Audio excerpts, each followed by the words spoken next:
Good morning, good afternoon, or good evening, everybody. Happy Friday, one and all. How's everyone been? Long time no see. Maybe it's been a long time for you, depending on if you popped into the stream yesterday or not, but hey there, Benny. Just popping in, no worries, no worries. Hope you're all having a good one.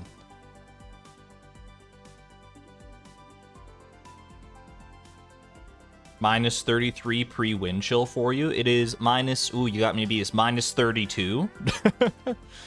Minus 32 without wind chill for me today. I think today is supposed to be the coldest day around here for us. And then it's supposed to get like a little bit warmer as time goes on, so... It's a little rough for sure.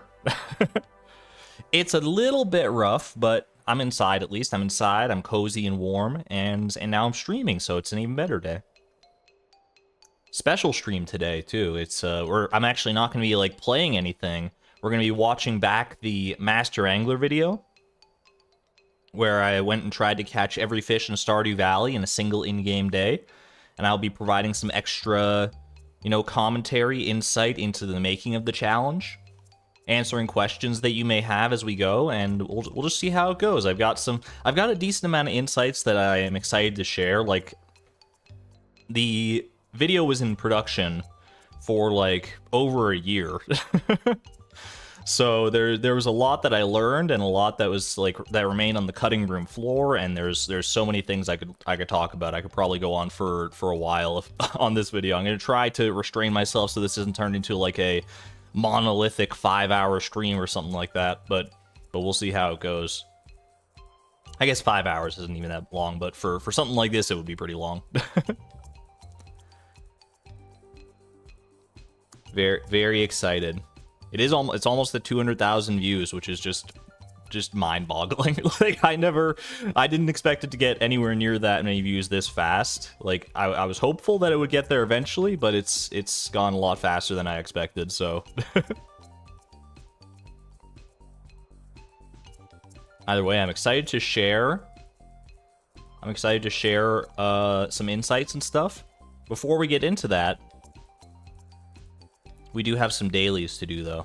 We always, for those who might not be familiar with the streams, we start off with a little bit of daily, fun little, just simple games, just to get in a talking kind of mood, and then we move on to the main event. So I'm gonna get my. Plus, I just like to do my dailies to keep up my streak, but on these games that I play. So it was the first video you watched of me. Yo, Gerda, thank you very much. I'm glad that you found the channel through that. I think a lot of people found the channel through the Master Angler video, so.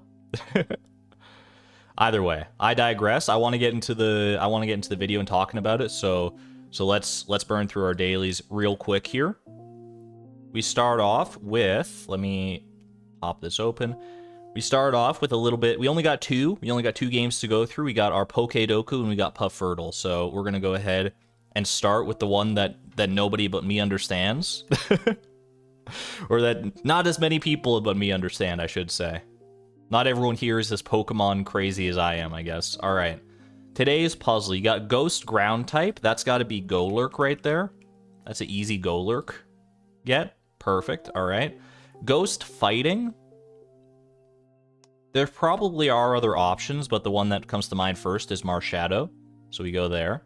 59.3. There's another option there. What's the other Ghost Fighting? I guess I'll find out later. Ghost can learn Thunderbolt. This is the first time I've seen one like this, where it's asking you, like, can learn a certain move. That's a bit interesting. A Ghost type that can learn Thunderbolt? I mean, it might be like a normie pick. Pokemon that use moves which copy other moves will not count. Alright, noted. This might be a normie pick, but I'm gonna go Gengar. I feel like Gengar can definitely learn... Thunderbolt, right? Yeah. Okay, we're good. Normal ground type. What the heck's a normal ground type? Normal ground? Oh, Bunnelby, right? Bunnelby / Diggersby? What? Maybe it's only Diggersby. Okay, fair enough. It might be only Diggersby. That sucks. Oh well. I could pop a Diggersby guess in there if I can't get any of these other ones. I'm pretty sure Diggersby is like the evolution of Bundlebee is. Let's see, normal fighting. Normal fighting. That seems like a weird one too. A normal fighting type, like a karate guy who's also just kind of like a dude. Normal fighting. That's kind of tough. Come back to that one. Normal type that can learn Thunderbolt. I feel like this, like, Porygon Z can probably learn Thunderbolt, right? Yeah, 6.9%. We take those. Ground type from Galar. Galar is Gen 8. Ground type from Galar. My brain is breaking. What about Galarian Stunfisk? I'm pretty sure Galarian Stunfisk is part ground type. There you go. Weird looking dude, but gets you there in the end. A fighting type from Galar couldn't be anything other than Phalanx. Easy. A Pokemon from Galar that can learn Thunderbolt. I'm just going to go normie on this one. I'm going to go Toxtricity. Toxtricity low key. Sure, why not? Normal. I honestly can't think of a normal fighting type, so I'm just going to go Diggersby to secure the 8. Sad Pikachu. We didn't. I broke my streak. I didn't get all 9. That's okay. That's okay. What's a normal fighting type? Beware. Of course, it's Beware. Beware, Scare. Annihilate is the other ghost fighting type as well. Stuffle and Beware. Would take me a while to get there. Are there other options? Mega Lopunny and Meloetta Pirouette form. Those are tough, dude. Those are tough. I did not win. No, I missed the one in the middle here because I couldn't think of anything. I mean, technically, I missed this one first, and then I didn't get that, but either way. My world. Hey, I got 8 out of 9. 8 out of 9 ain't bad. The average score is 6.9 out of 9. So, you know, we take what we can get around here. All right. And now back to where everyone's more familiar with it. At least most people who watch the stream regularly are familiar with this one. We go to Little Puffurtle, which is all too fitting with what we're going to be doing today. I mean, after making the Master Angler video, you'd hope I'd be able to recognize almost any fish in this game. Let's see what fish we got today. That feels possibly like a largemouth bass. I'm calling my shot here. This feels largemouth bass adjacent. Okay, not largemouth bass, not in the lake. This could be a specialty fish because we got overlap season. Let's see. What specialty fish would I guess if I were to guess like a specialty fish? How about a wood skip? Okay, not a specialty fish because specialty fish are typically all season, all the time, like all day long, like the wood skip is. This is a specific season fish. This specific time. Could be in the ocean. This could be an oceanic fish. Hit me with an anchovy on this guess. Okay, it is purely oceanic, which means it's not available on Ginger Island. That's actually a pretty important data point right there. I still haven't locked down the season, mostly because I don't really know. Well, the anchovy is available in. It's not available in winter. That's really all I know about it. I'm pretty sure. I think it's available in spring. Probably other seasons as well. A purely oceanic fish. The time on the anchovy is also kind of interesting. I think the anchovy is not all day. I think it's like a 6 a.m. to 7 p.m. kind of thing. How do we feel about a halibut on this guess? All right, that's a halibut. Perfect. I can't even begin to like articulate the dots that were connecting in my brain to land on halibut. I just kind of made the jump there, but but once I thought about it, I was like, this is probably a halibut. Just for the halibut? Absolutely. Well, there we go. The Puffurtle streak stays alive at least, even though Puffurtle doesn't keep track of a streak, but still. What is this website? It's just Puffurtle. Yeah, it's literally just puffurtle.com. Pufferdle.com. Is the website for that one. Unless you're talking about this website. We're on YouTube right now. All right.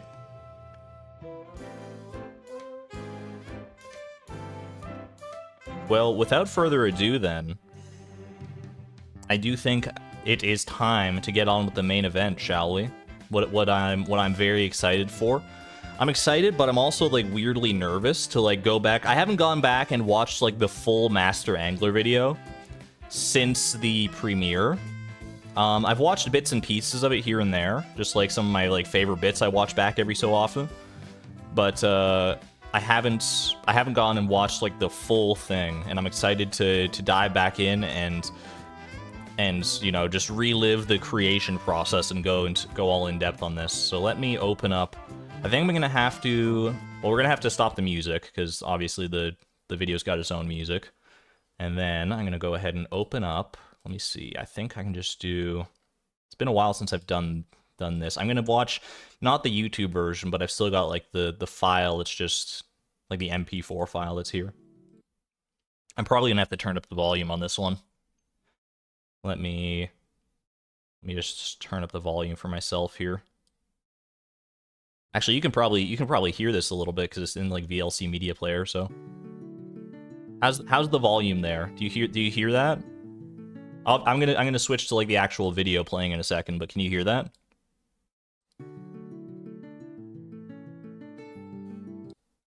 Volume's good.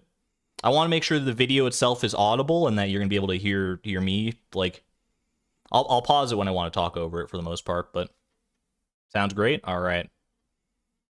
A bit quiet, but yes, I could turn it up like a little bit more. Could be a bit louder.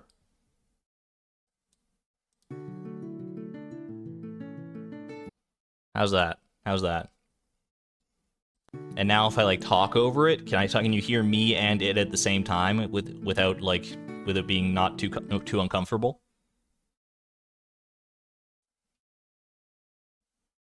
Director's commentary. I wouldn't call myself a director. I would default to creator commentary, but it's the same vibe.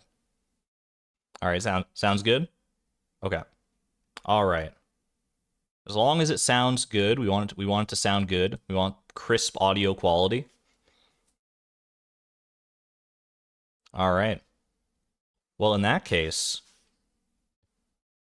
let's get on with the show. If you do have any questions at any point that you'd like me to try and field about the video, feel free to drop them in chat, and I will answer them as I see them and as they become relevant. But for now, dude, why am I so nervous? People have already watched this video so many times, and I already know what's going on. Why am I so nervous now? All right, let's get started here. A 3, a 2, a 1. Classic. I love this. This song is so burned into my brain after making this video. I can also actually note, I know we're literally 7 seconds in here, but this whole opening sequence here with like zooming out like this. Originally, I had this as actual like in-game clips of like Chloe fishing in all these different locations. But I didn't like how it looked. It looked a little. It's still even a little blurry now, being this zoomed in. But it looked like the quality was just like so garbage. So what I did is basically I took scenes where Chloe was not in the shot. I went back and like to all these areas and took scenes where she's not in the shot, and then I animated this Chloe on top. So this Chloe here is not actually present in the game, which actually made it a lot easier to do this because then I didn't have to worry about syncing up like her breathing moments between each clip. I could just like animate it and it worked out fine.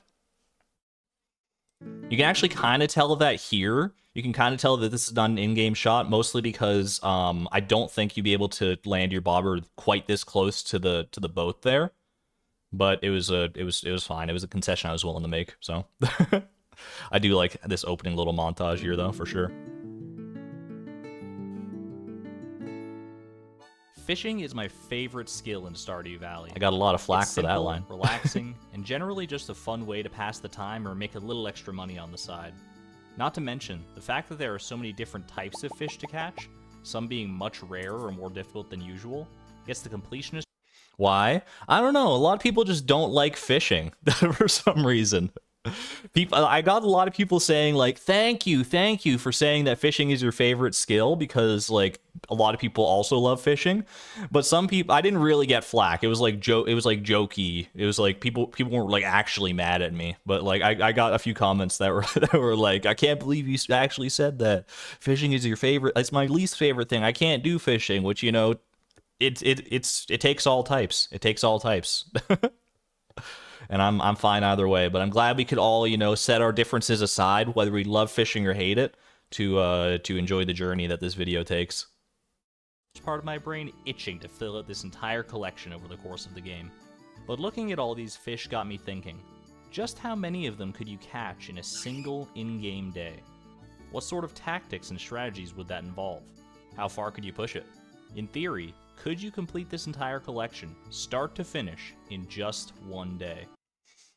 I don't love this part. I don't love that I did just like with the words like this. This is something that I, you know, you see sometimes in like other YouTube videos where they'll like put the words as they're saying them, and it does help, and it can be good to emphasize things. You'll notice that I really don't do this sort of thing where I put the words on screen to emphasize things throughout the entire video.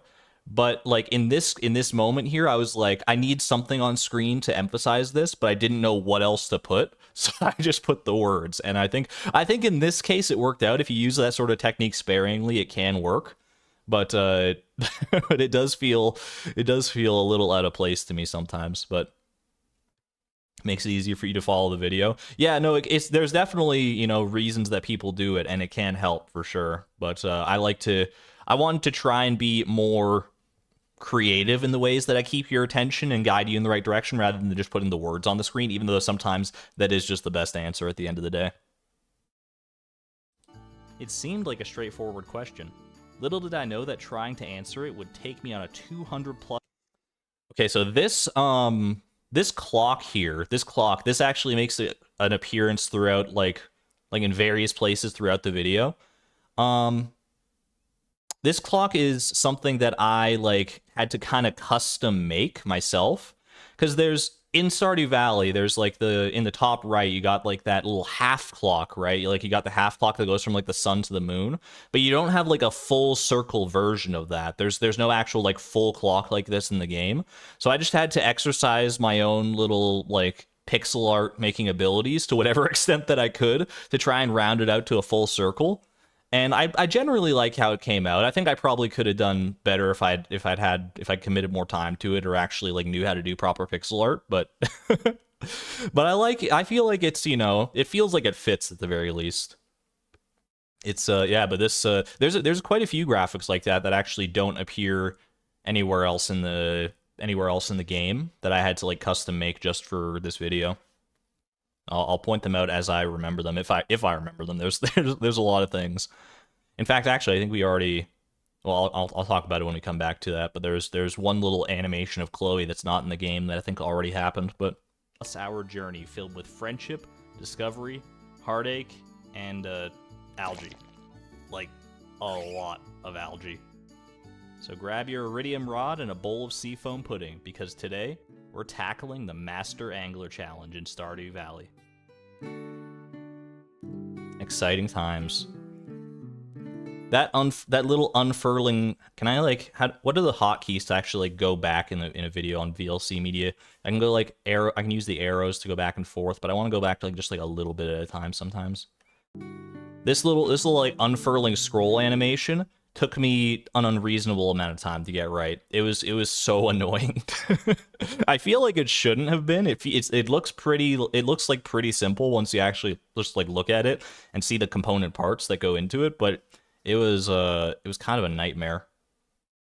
I do like how it turned out for the most part, though. It was one of those things where I kind of wanted to do it throughout other parts of the video, but then I remembered how annoying it was to get right here, and I was like, maybe I'll just stick to something a bit simpler. What editing software do I use? I use Adobe Premiere Pro. That was the only editing program I used for this, other than photo editing and stuff. For just editing of the graphics and stuff, I used paint.net, which is just like a free downloadable program that has basically all the tools that I needed. It's definitely not the most sophisticated image editor, but it gets the job done for me.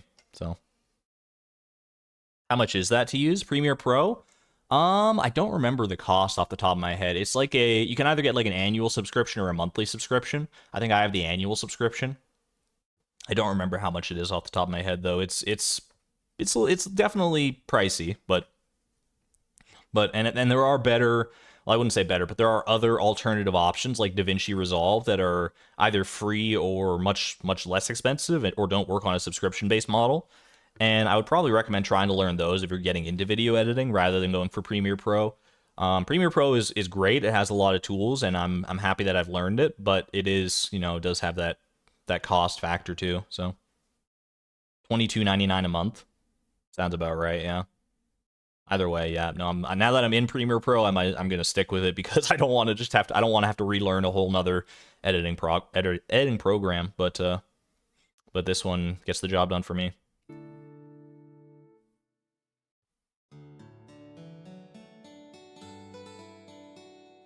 Before we can even think about getting our bobbers wet, we're gonna need a plan.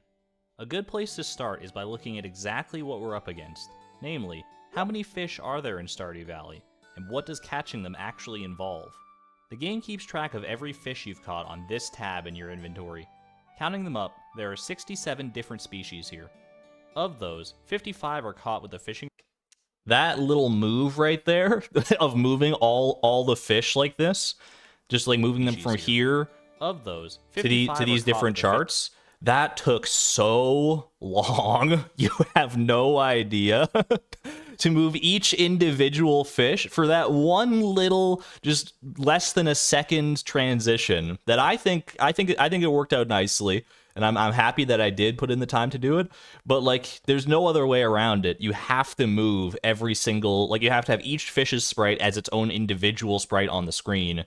And then you have to move them all to the exact locations that you want them. And then getting, like, on top of that, getting, like, the spacing between the fish, right? So that it looked, like, correct. It didn't look, like, all wonky. So I had to, like, make, like, grids to make sure it was all lined up properly.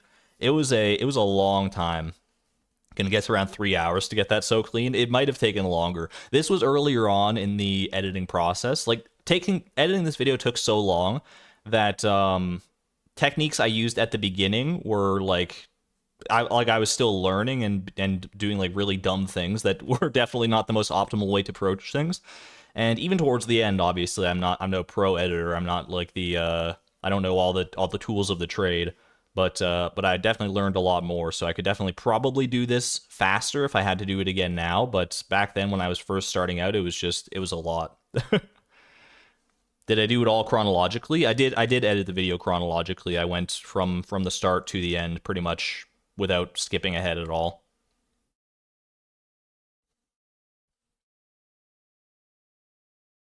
Lies, you're a pro editor. Thank you.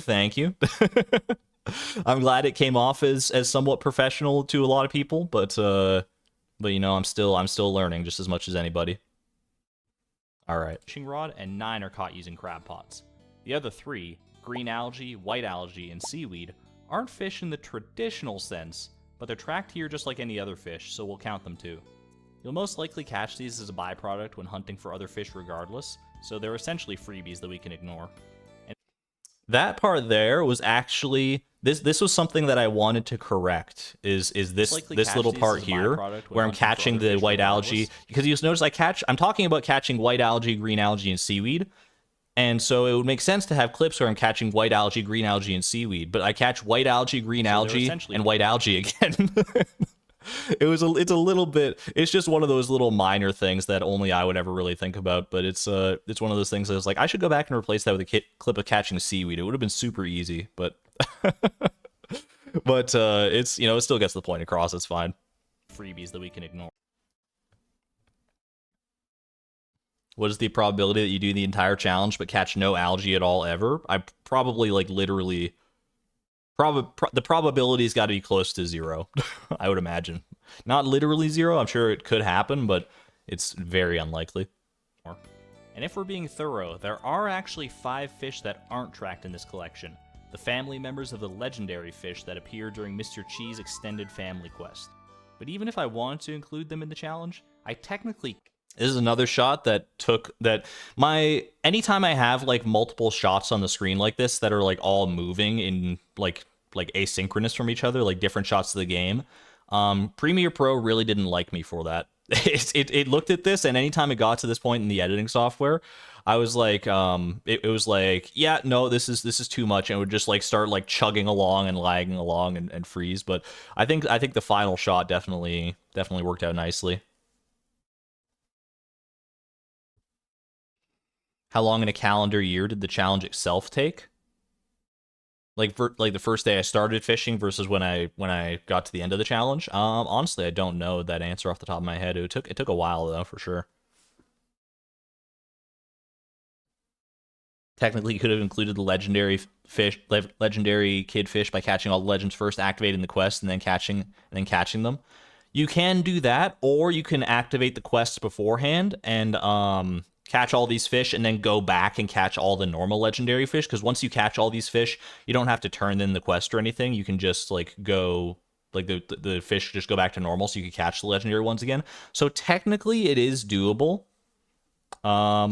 Technically it is doable to catch all these fish as well as everything else, but I mean, maybe we'll save that for version 1.6. I don't know. there's a footnote about that. I think it's the first footnote here. Fish don't show up while this quest is active, making it physically impossible. Yeah, see, it's the first footnote. It makes mention of that. So you know, on a technicality, no, I did not catch every fish in one in-game day, because I could have caught those fish too. But I filled out the collection, and honestly, that's good enough for me for now. You can almost answer that. Let me check DMs. Blade, yo, welcome on in, Blade! Exclamation point, Blade. Happy to see you here. To catch both sets of fish on the same day.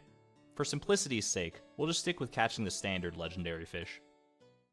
Going back to the collection, we'll set aside the crab pot fish for now and focus on the much more complex group, the rod-based fish. Most of these fish can only be caught in specific areas during specific seasons at specific times of the day. These little cards here, I went back and forth a lot on like what I wanted these to look like, specifically like what fonts I wanted to use, how I wanted to lay them out, because it's a lot of information to condense into like one little card for each fish, and it took a lot to, you know, make it look sort of the way I wanted.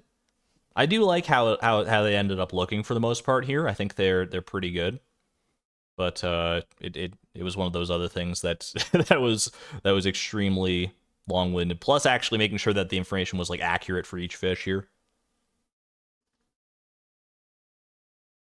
The color coding, yeah, the color coding is one of those things I love to do for sure. They don't get a lot of screen time. There are a lot of things like that in this video where I put like a lot of time into them and they don't get much screen time at all. There's one quintessential example I can think of that's later on in this, and I'll talk about it when I get there, but it's like a lot of things I'll put like hours of work into, and then they're on screen for like a few seconds. And it's you know, it's just the way it goes. Did you remake these menu boxes by hand? Basically to make like I had to make menu boxes for like the backgrounds of these sorts of things, as well as like a lot of other things in the video. I had to make like custom sizes for them. So basically what I would do is I would take like I had like the edges. I had the edges, and I could like sort of copy and paste like the middle parts of them to make them longer or shorter, and then like add the corners on at the end. And then the background was always a bit harder to get because it does like this gradient thing where it goes from lighter to darker shades of like brown and beige. And so that was always a bit harder to get right, but yeah, I did have to sort of custom make a lot of these frames. Some even require specific weather to boot. As you can likely imagine, all of these restrictions are kind of problematic when it comes to this challenge. I mean, this also took a bit of doing to get this right, for sure. This was like a lot of different frames that I had to stack next to each other, and this is another thing that like Premiere Pro wasn't too upset about this one, because at least all these are like static images that I'm moving across, but it still was, you know, it was a lot. There's no single day that fits the criteria needed to catch every fish, not even close. So is this challenge dead before it even starts? Luckily for us, no. There's actually one item in the game that solves this problem quite elegantly. Magic bait. Magic bait. You love to see it. One little thing I can talk about here is this right here with this little sparkle effect you'll see on the magic bait when it gets revealed. Magic bait. That one there. That's another one of those effects. I got a good amount of mileage out of it because once I made it, I was like, I want to use this in multiple different places because I think it's like a cool little, just adds a little extra panache to certain things, a little extra zest, a little extra life to them. To make it, I probably could have done a different way, but what I did is I went into the game. I went into Stardew Valley, and there's that, there's that animation that you get when you first pick up a geode, I think is what it is. When you first get your first geode and you hold it above your head, and there's like little sparkles that come along with that. I got my first I got like a first geode. I found that animation. I recorded myself getting it, and then I went frame by frame on that animation, on that recording, and I traced over the little sparkle effects because I couldn't just like rip the effect straight out of the game. Like, I mean, maybe I could have. I probably could have actually, but I traced over each frame and like one at a time, and just to like get it like exactly right so that I could have like this little white boxes that I could then transplant onto various parts of the video. And it definitely took a little bit of doing, but I think the final effect looks pretty good. Bait. This colorful fishing bait can be purchased from Chee's Walnut Room on Ginger Island at a rate of 5 chi gems. Show it again, please. I can run it back again. Bait. Problem quite elegantly. Magic bait. This colorful fishing bait can be purchased from Chee's Walnut Room on Ginger Island at a rate of 5 chi gems per 20 pieces. You can also craft it yourself if you buy the recipe, also from the Walnut Room, for 20 chi gems. While it's on your hook, Magic Bait lets you bypass the time. This slingshot, the slingshot animation, I love. I use it in a few places throughout the videos, and I love it so much. It definitely was a little bit annoying to get right, like compared to a lot of the other animations I do with Chloe. Oh, hold on. After checking DMs, you had started the challenge when I first messaged, so I can't answer. After that. After all, no worries. Yeah, I had already started the challenge before I messaged you the first time about it, Blade, but I don't remember how much I'd done before that. I'd have to go back into like my own records and look. But yeah, the animation for Chloe, most of them you'd like animate her sprite as like a whole thing. Like I just like jump cut between like various different shots of Chloe to get the animation right. The slingshot is a unique case where you have to animate the arm by itself. Bypass. So like that arm, like it slides back like that, right? So I had to get like there's like a sprite of Chloe behind there like without her arm, and then the arm sliding across and getting like the string of the slingshot to follow her arm. It was a whole thing, but that's the nice thing about a lot of these animations is that once you get what am I trying to say here? Once you make it once, it's pretty easy to use it in a lot of other places. Why did I choose the pufferfish for this explanation? I think it was because it was just a good example of all 3 different aspects that Magic Bait can eliminate, because it's only available in summer, so it negates that. It's only available in a very specific time frame, and it has to be sunny. So it's like one of those fish that has so many different little qualifications that it made for a good example of a fish that normally would be extremely like hard to find a good time to work it into your schedule, but with Magic Bait it makes it so much easier. The time, season, and weather requirements of every fish, meaning that you're only restricted by the location where you're fishing. Want to catch a sunfish during a rainstorm? Sure. And this section we're going into here, I made sure to choose the fish very carefully as well to make it so like even if you're not familiar with the conditions where most of these fish are caught, it's like the way I'm saying it and laying it out, it kind of makes sense. Like sunfish in a rainstorm, it's like, oh, sunfish can only be caught in the sun. That makes sense. Feel like a midnight carp at 6 a.m. And same with like the midnight carp. Like obviously it should only be available late in the days, but it's available early here, and then the glacier fish in the summer. Fish in the summer. I mean, I tried to pick fish that would most accurately represent each of those like different elements, and I think I'm pretty happy with those choices. Probably still fail since it's the glacier fish, but you're welcome to try. It really is a catch-all solution to our core problem. Oh, one thing I should actually mention quickly as well, in these shots, well, at least in this shot in particular, is that the clock up here in the top right, the clock, the season, the money, and all that, I actually had to overlay that because this is zoomed in. This is like a zoomed in shot of the game.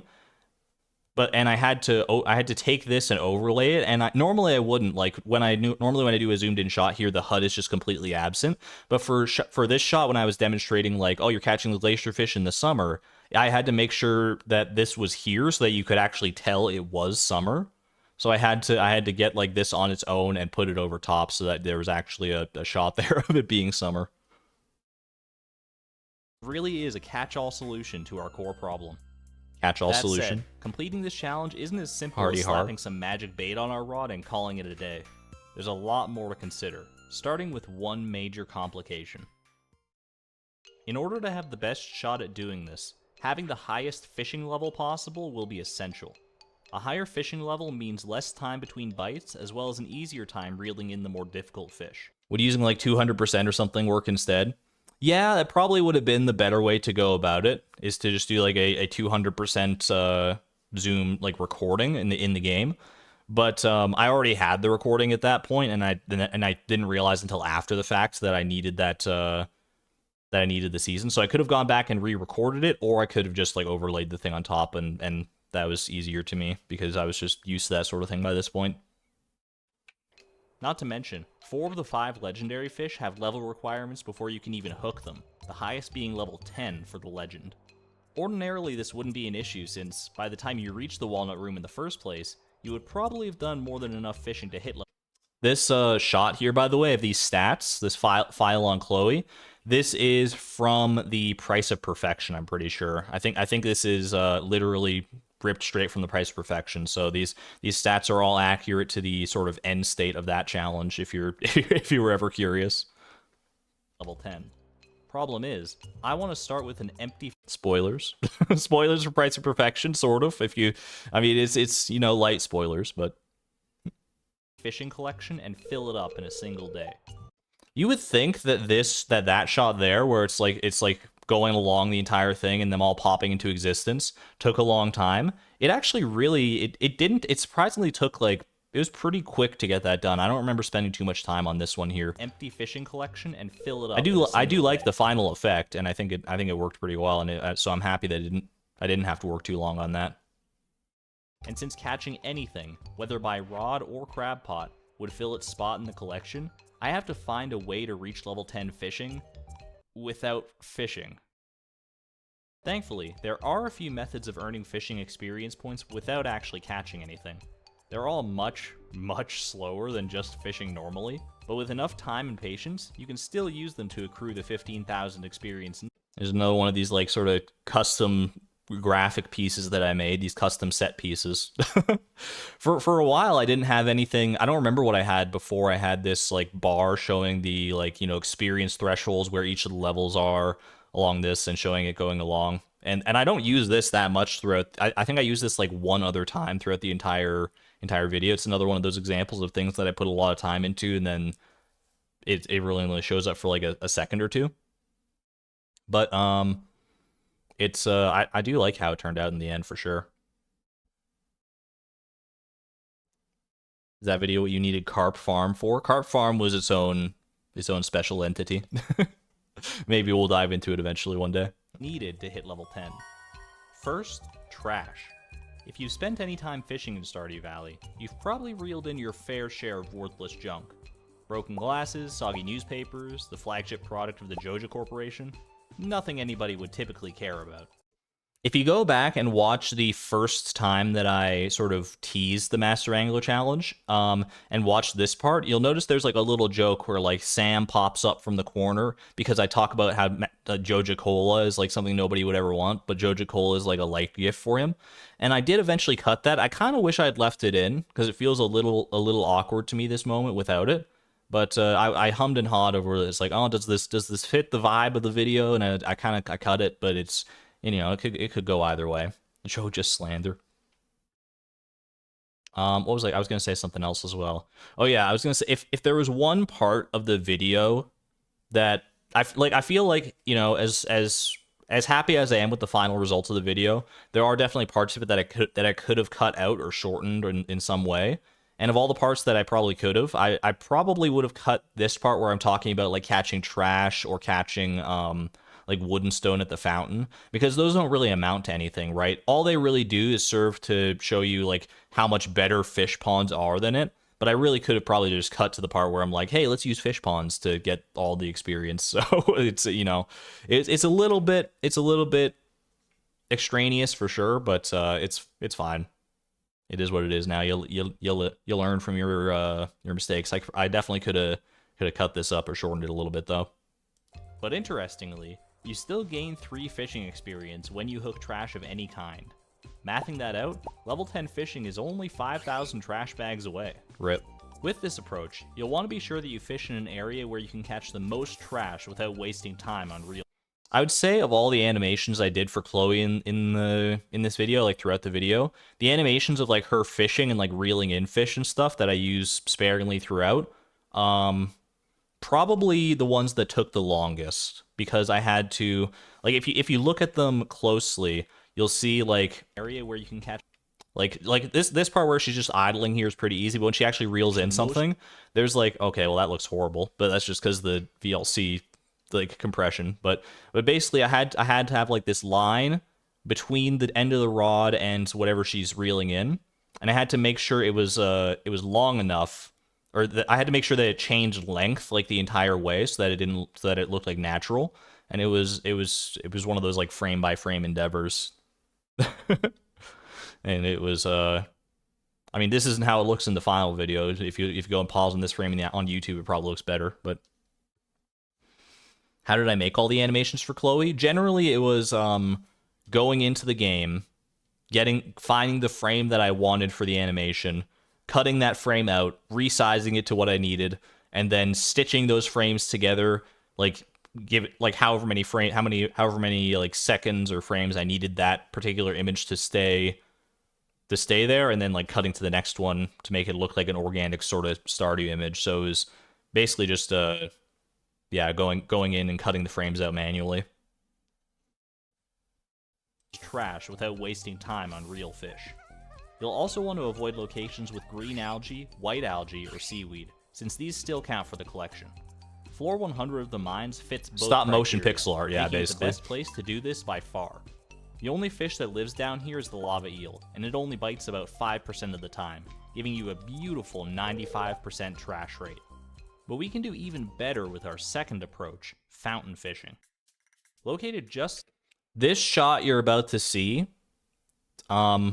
looks very simple. Like it looks like you probably watched the video and you don't even think about this shot. Let me tell you, this shot took a very long time to get right. And now that you know to focus on what you're about to see, you'll probably think about it and be like, "Oh yeah, I don't know how you would actually do that." But southwest of the community center is this unassuming little fountain that shot right there, cutting from the community center over here to the fountain where the fountain is moving and Chloe's there and everything. There's a lot of images stitched together in that one moment there, because like the camera is always focused on your character, so I couldn't like have like I could have had, I guess, it really zoomed out or something, and I don't even know if you can get the community center and the fountain in frame at the same time, even if you're like max zoomed out. But even then, if I had done that, then I would have to zoom in, and the final video itself would look super blurry. So, and I wanted it to look as crisp as possible. So basically, I had to take like screenshots of the game, resize them to the right way, and then match them up to a video so that the fountain was not. Because if I just took a screenshot and like moved from like one screenshot to the other here, the fountain would not be moving. So I think, well, I don't remember what I did. I don't remember if I stitched it to like a video where the fountain is moving, or if this fountain is animated on top, because I did already have this fountain fish, this standalone animated fountain, which also was something that took a long time to rip from the game. But located just southwest of the community center is this unassuming little fountain that, weirdly enough, doubles as a fishing hole. Except no fish actually live here. Actually, I think this is a actual recording of the fountain. I don't think that fountain is animated because I think Chloe fishing into it there, I think that's a real shot from in the game. I'm pretty sure. So you'll only ever reel in wood, stone, and the occasional trash can, all of which give... Could you have used the image of Pelican Town from the wiki? I don't remember what the image of Pelican Town from the wiki is. I mean, ultimately what I did is I just went and took a screenshot. I cropped out that sort of top left quadrant of Pelican Town where the community center and everything is, and I made do with that and did, you know, movie magic. It calls for disabling interpolation, but maybe Premiere doesn't support that. I honestly couldn't tell you. 3 fishing experience just like trash. Also, don't think this is true. All of which give 3 fishing I don't believe that you get 3 fishing experience for catching a trash can. I could be wrong about that, but I don't believe... I think I tested this at some point, and you don't actually get the experience for doing that. You do for the wood and the stone, just not for the decorative trash can. Experience just like trash. Not only is this method more efficient, you can also start on it as early as the 2nd day of spring when you get your bamboo pole. Plus, unless you've got a field of recycling machines, wood and stone are generally more valuable resources than broken CDs. All in all, as much as I have a soft spot in my heart for trash, cactus fruit mention, this strategy is better in basically every way. But honestly, both of these are pretty abysmal, right? Like, I enjoy fishing a lot more than the average player. That is an animation right there. This I enjoy fishing a lot more than this picture of Chloe right here, I'm pretty sure this little happy like kawaii face does not exist in the game. I think this is like an amalgamation of like other sprites. I don't think you can actually there's like any emote or anything that gets you this look. I like how it looks. I like her I like her little happy expression, and I get a lot of mileage of it throughout the video. But yeah, I think I had to make that one myself. Than the average player. And even I think that catching 5,000 pieces of stone or trash or whatever sounds like cruel and unusual torture.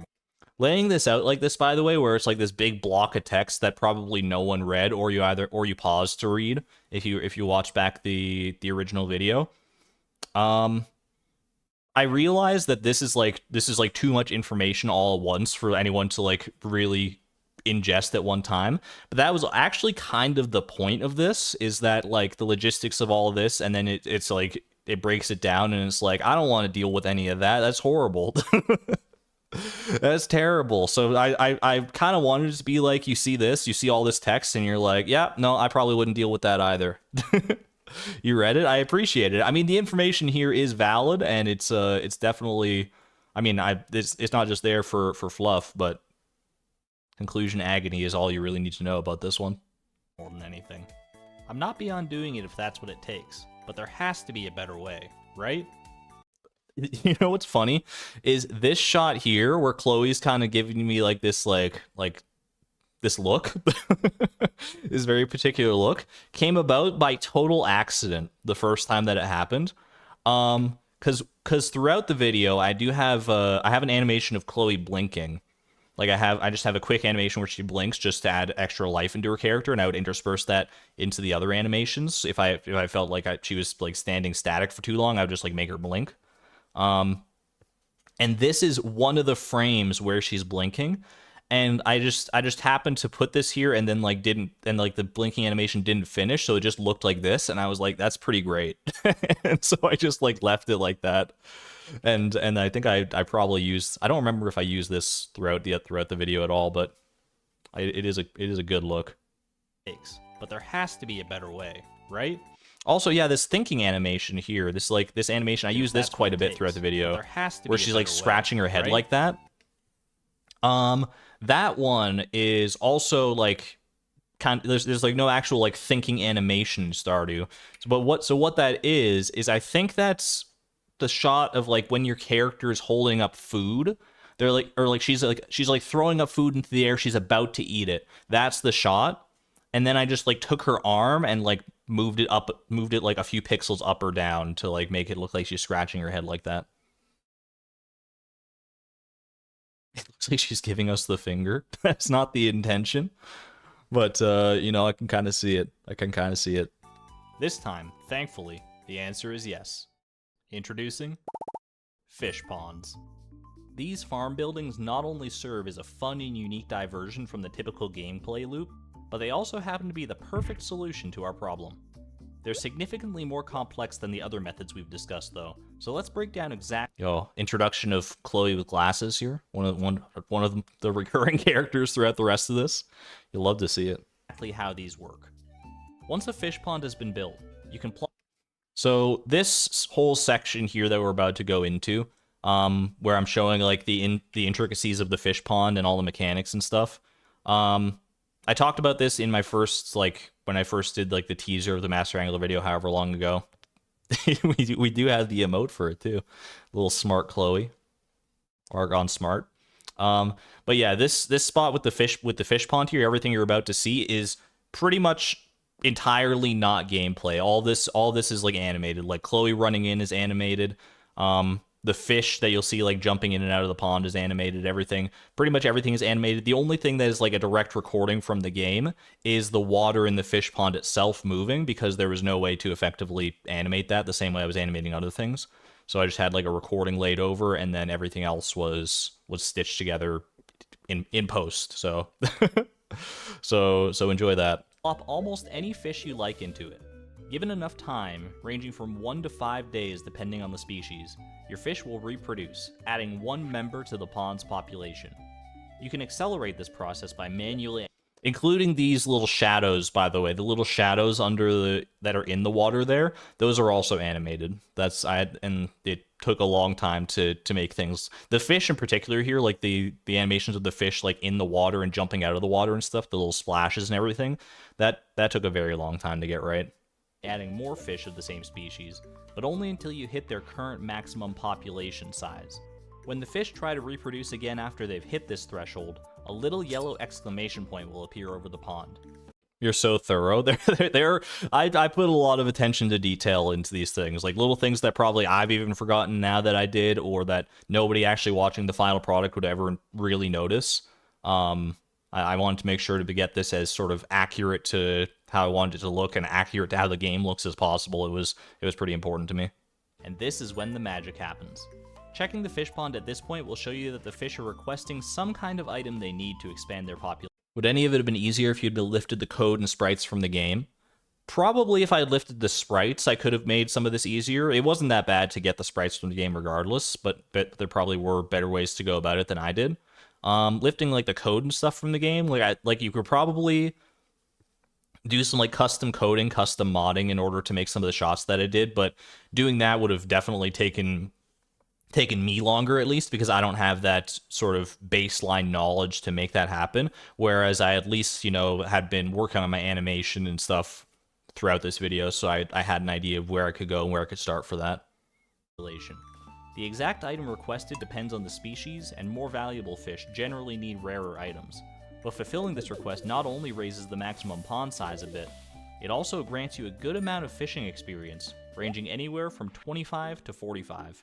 This process then repeats for their new maximum population size, continuing all the way until they hit a population of 10, the largest. I will say, the lionfish jumping out of the pond here, I talked about how it's just like a long animation to get right, and I toyed with it for a long time. I just kind of tried to like eyeball it and do it by hand to make the lionfish like jumping out of the pond look right, and I wasn't getting it right. So what I ultimately had to do is I had to go and record a shot in the game of the lionfish jumping out of the pond, and then I basically had to sort of trace the animation for that like a frame or two at a time, so that the animation looked somewhat close to how it actually looks in the game. Because I did end up doing that a lot throughout the video, where I just had to like go back, record something, and trace over it to make sure that it looked right, because otherwise it didn't look accurate at all. Possible size. These quests already make for a nice bonus experience, but where fish ponds really shine is in the produce they provide. Every day, your fish have a chance to create an item for you to collect, usually roe, but a lot of other items are available depending on the species. The chance for this to happen depends on the current population, with more fish yielding better and more frequent items. Another graphic that just took an unreasonably long amount. I don't remember how long this one took to put together. It was pretty standard once I got all the pieces that I needed into place, but actually, like, a lot of the time making a graphic like this, the longest part for me is figuring out how I want to lay it out. I prototype a lot of different ways to, like, because this is a lot of information to have on the screen at the same time, and trying to condense it and present it in a way that is not too overwhelming while still getting the points across that it needs to get across is probably the biggest challenge I faced throughout the creating of this video. This one's not as important because, like, this specific example is not, you don't need to know all these numbers or all the produce that the Stingray provides in order to understand what's going on here. You can get the gist of it. But later on, when there's actually, like, critical information, there's a lot of it to present. Those were some of the bigger hurdles that I had to overcome. And as you might have guessed, collecting this produce grants fishing experience too. The amount you get depends on this formula, where the deciding variable is the selling price of the item. So the more valuable your fish and their produce, the faster you'll level up. Fish ponds have a lot more quirks to them, and I could honestly go on for a while given how cool they are. Do you have a side gig in animation or graphic design? Nope. This was all my first time learning a lot of this stuff, which is, you know, I imagine, you know, graphic design and animation majors, people who have actually studied all this stuff could probably do it a lot faster than I did and a lot better in a lot of places, but you know, I'm self-taught and I'm proud to a certain extent in that regard, I guess. But that's the gist of why they're good for this challenge. They provide efficient, passive, daily fishing experience that'll eventually get us to level 10. Seems like the perfect plan. Of course, it's never quite so simple. We run into two main hurdles with fish ponds. First, you need 5 green algae and 5 seaweed in order to build one at all. We can't fish for these, so here's one of those little attentions to detail that that you probably wouldn't even really notice or care about if I had done this differently. But when these, hold on, we'll go back for a second, because you got these here in the little building menu, right? The little shot of 5 seaweed, 5 green algae. In order to build one at all. And then you lift them off the page so that you present them in, like, a bigger format here. But to me, it looked weird if I just lifted them off the page like that and then they were still, like, on the build menu. But that's the way it would be, because these are, like, static images that, like, I presented. I didn't actually, like, rip them from the actual recording, right? So I had to basically, like, put a little mask overlay here to make it so it looked like I pulled them from the actual in-game menu there, rather than just, like, copying them and putting them there. I don't know if that makes any sense, but so we'll have to resort to other means for gathering them. Green algae is easy enough. It's dropped 10% of the time when killing green slimes, one of the most common monsters in the game. This is probably one of the most unnecessary details that I added to this entire challenge. This shot here, where I kill the green slime and I get the green algae.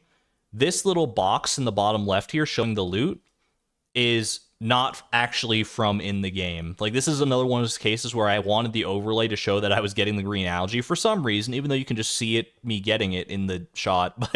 But I had this shot already. I didn't have the overlay, so I was like, well, I'll just make that, and then I did. So one of the most common monsters in the game.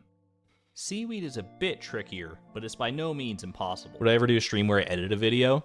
I don't know. I mean, when I'm editing a video, Premiere Pro already makes my computer chug along a little bit sometimes. Well, at least with the Master Angler video. I guess if it was like a more lighter editing project, it would probably be better. But doing that and streaming at the same time, my computer would probably not be too happy with me.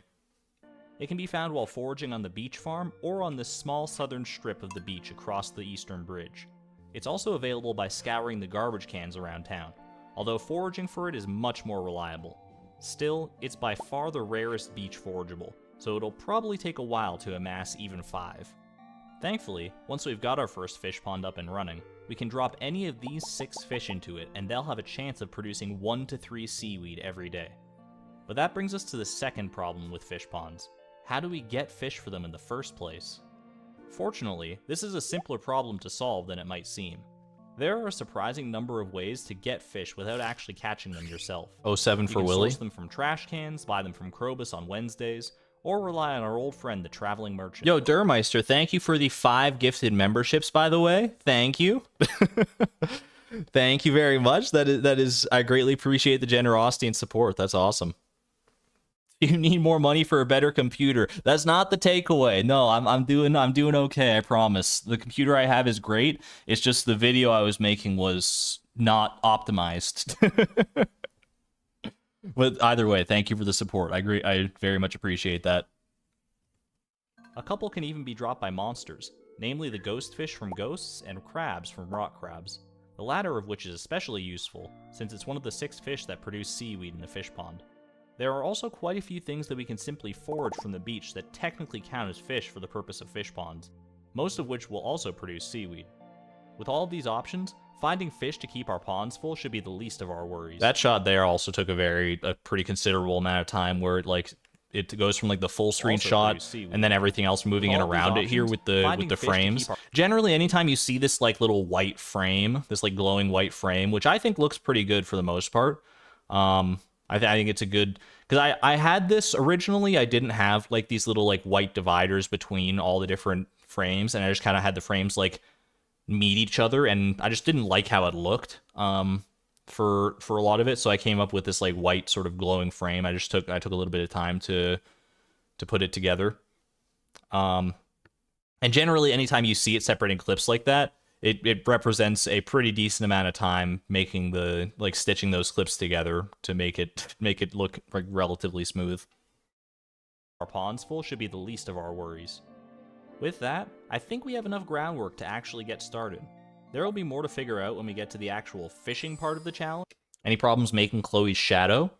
Not particularly, no. Generally with the shadow, I mean, a lot of the time, like, if you're talking about like the shadow, like the drop shadow that's behind her right there, that's just like a pretty standard effect in Premiere Pro. If you're talking about the shadow that's like under her character, like the Stardew type circle shadow, generally like she's framed like above the waist right here, so I don't have to worry about the shadow there. But when any shots that I do have to worry about the shadow is generally just a case of like taking the default shadow from in the game, filling it in like all black, and then like reducing the opacity so that it was a shadow. That's effectively all I had to do there. It wasn't too bad. But we have our starting goals: acquire magic bait and hit level 10 fishing by way of fish ponds. Sounds simple enough, but believe me, we've got a long road ahead of us. Oh, 1 chapter down. We're through the first 10-11 minutes of the video, and it's been an hour of the stream. I don't know if that bodes well. Before the first day even began, I made sure to select the beach farm to maximize my seaweed potential, and then Fishy Farm was born. My daily routine was pretty standard. Thank you to Alyssa for the $4.99 super chat here, by the way. Can't believe Argon is begging for money for a new computer. All right, well, thank you for acquiescing my begging, I guess.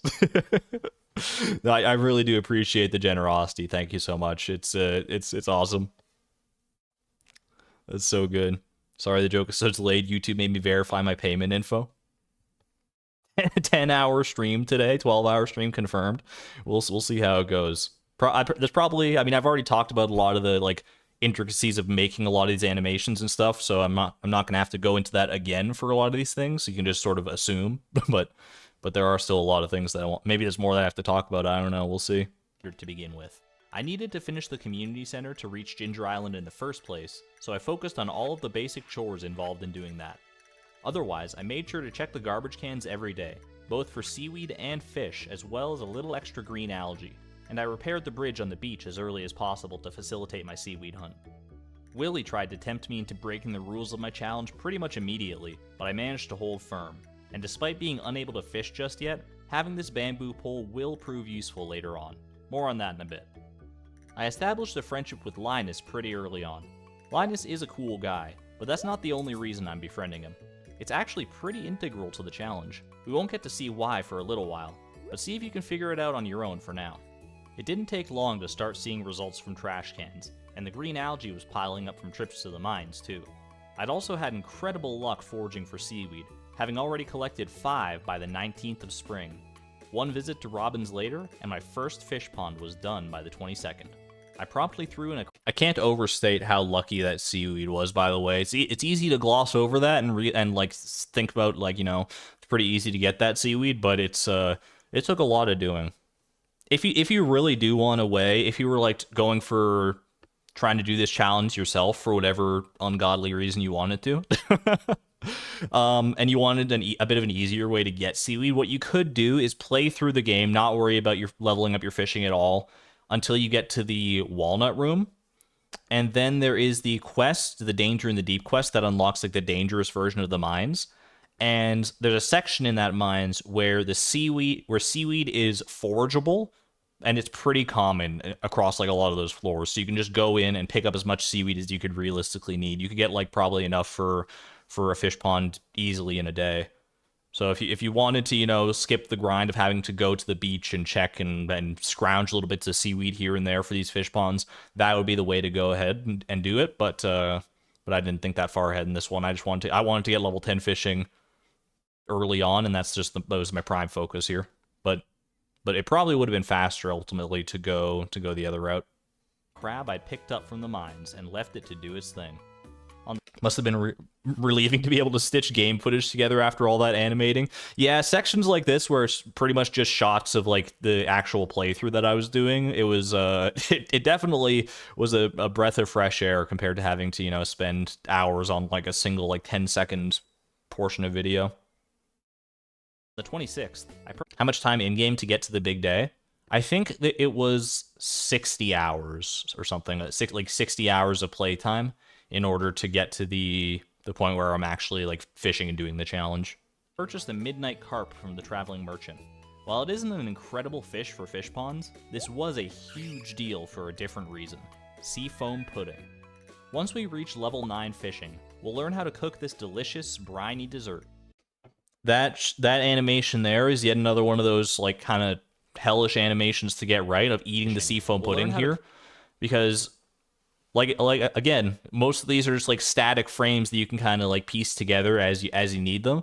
This one here, the sea foam pudding goes up, comes down, she jumps, she eats it, and there's these little like particle effects that have to like fall out of her mouth. It's there were a lot of moving pieces to this one, for sure. I think it looks pretty natural and pretty organic, and I'm of the animations that, you know, took a long time to get right, I'm happy that I did that one and that it does look as good as it does.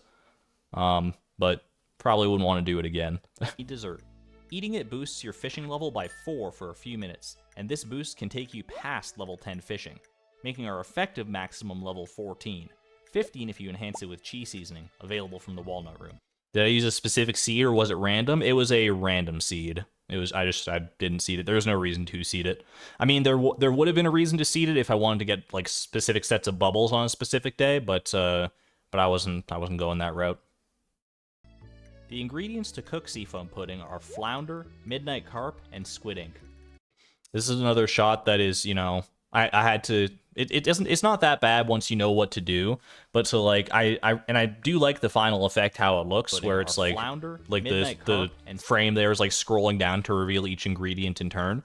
But it was one of those things, it is again one of those things that I just had to like learn as I was going, and then once I was like, how would I end up actually doing that? And basically you just take the bottom edge of the frame, you sort of crop it so that you can't see the other parts of it, and then you just sort of scroll it down and unveil it as you go. Squid ink. And while a single midnight carp might not seem all that special, we can turn this lone carp into an infinite supply of them through the magic of fish ponds. Let me explain. While roe and other items are the main produce you get from fish ponds, you can also harvest the fish themselves from the pond with a fishing rod. Since they'll reproduce until they hit their maximum population size, you can continuously fish them up without ever running out, so long as you leave it. I do like that. I don't want to say anything special about that. I just like that how this like accordion effect of the mass of the midnight carps looks. Ever running out. It's basically nothing you haven't already seen before in the video, but I think it was fun. As long as you leave at least one fish in the pond. Collecting fish this way doesn't yield any fishing experience, nor does it add the fish to your collection, meaning we can do this without invalidating the do you know how much time you spent on this video? As far as like editing and all that stuff goes, I honestly have no idea. I think between all the hours I spent editing and stuff, like between editing, recording, research, like everything all combined into one, I want to say somewhere between like 1,000 and 1,500 hours of work, but I don't really. I could be underestimating. I could be overestimating. I have no idea. I didn't keep track. Didn't keep as much track. Challenge.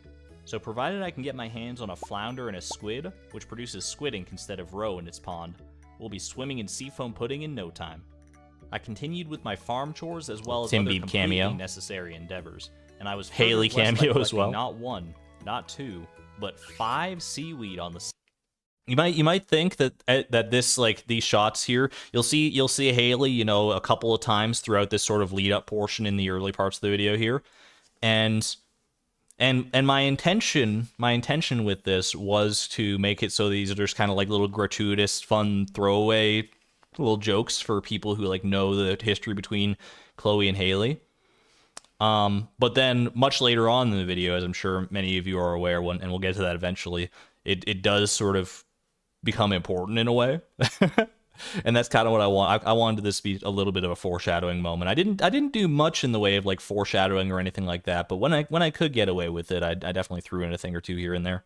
Endeavors, and I was further blessed by collecting not 1, not 2, but 5 seaweed on the same day, meaning I had enough for my second fish pond already. Hilariously, I didn't even have enough money for it yet, so I had to save it for later.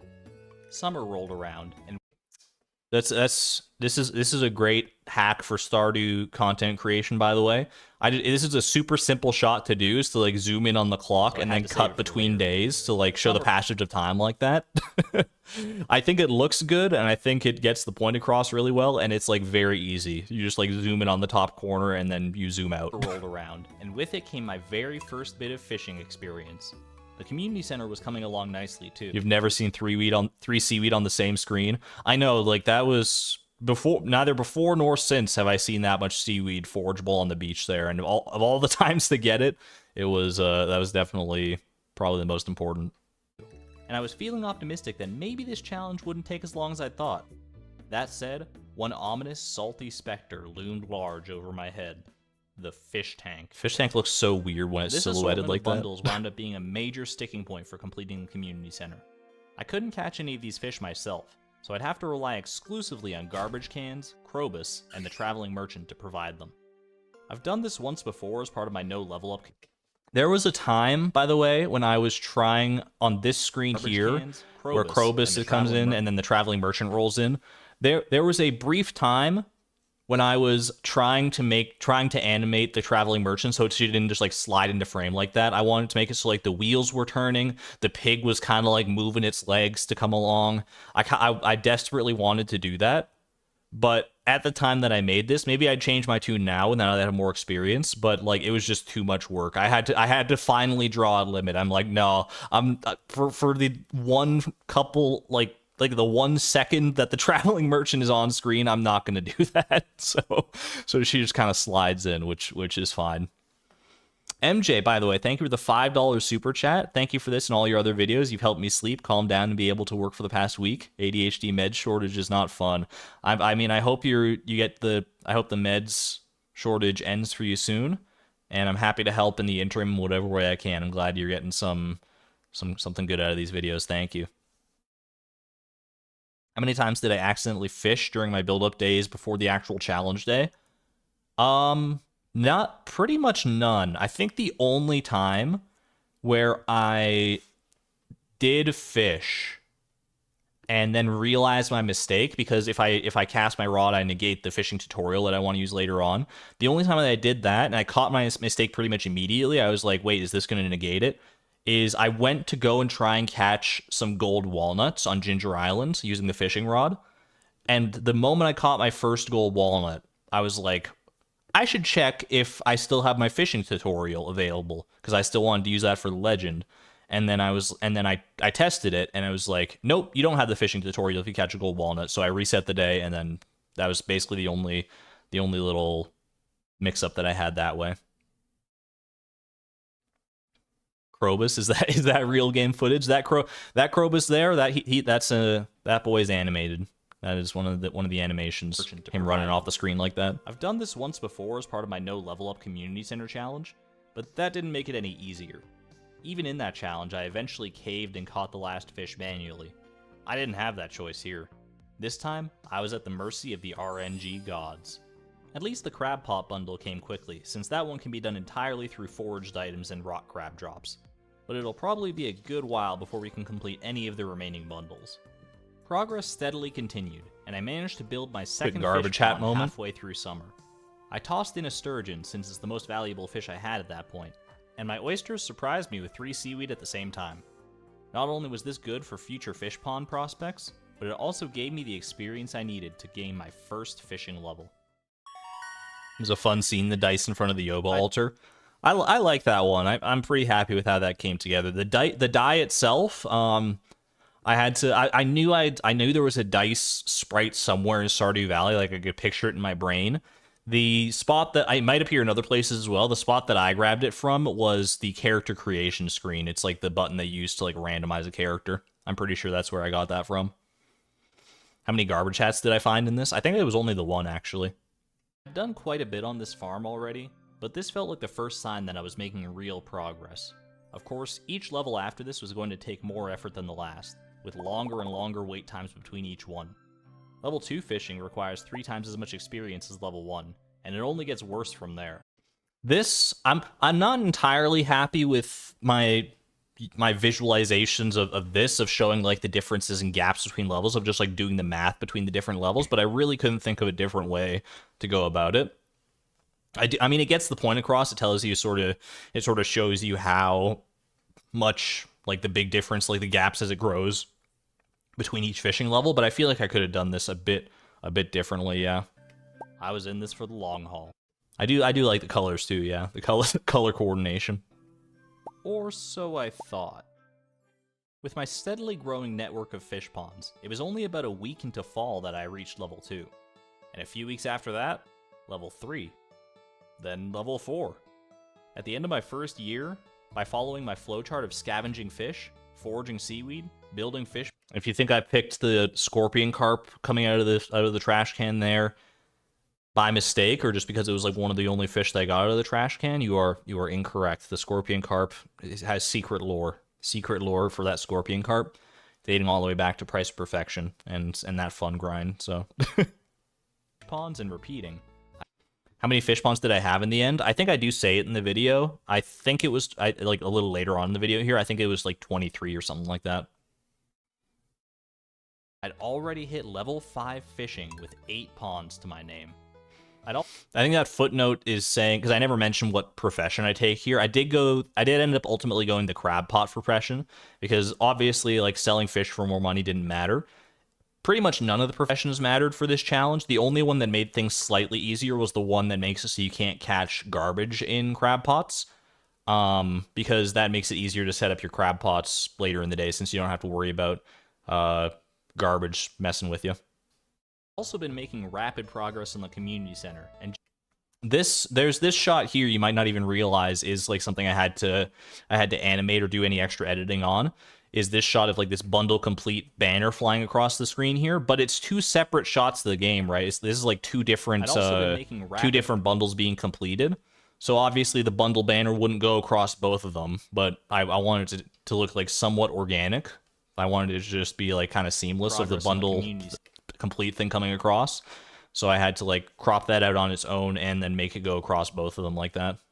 And generally building a solid farm to work from later in the challenge.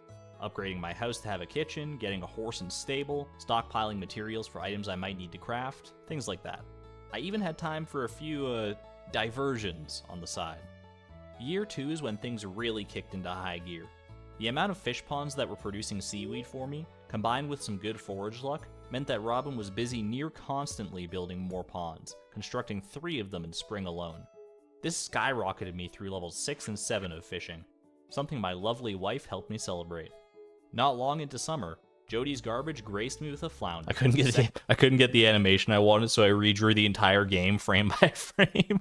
I haven't gotten to that point yet, but there may come a time.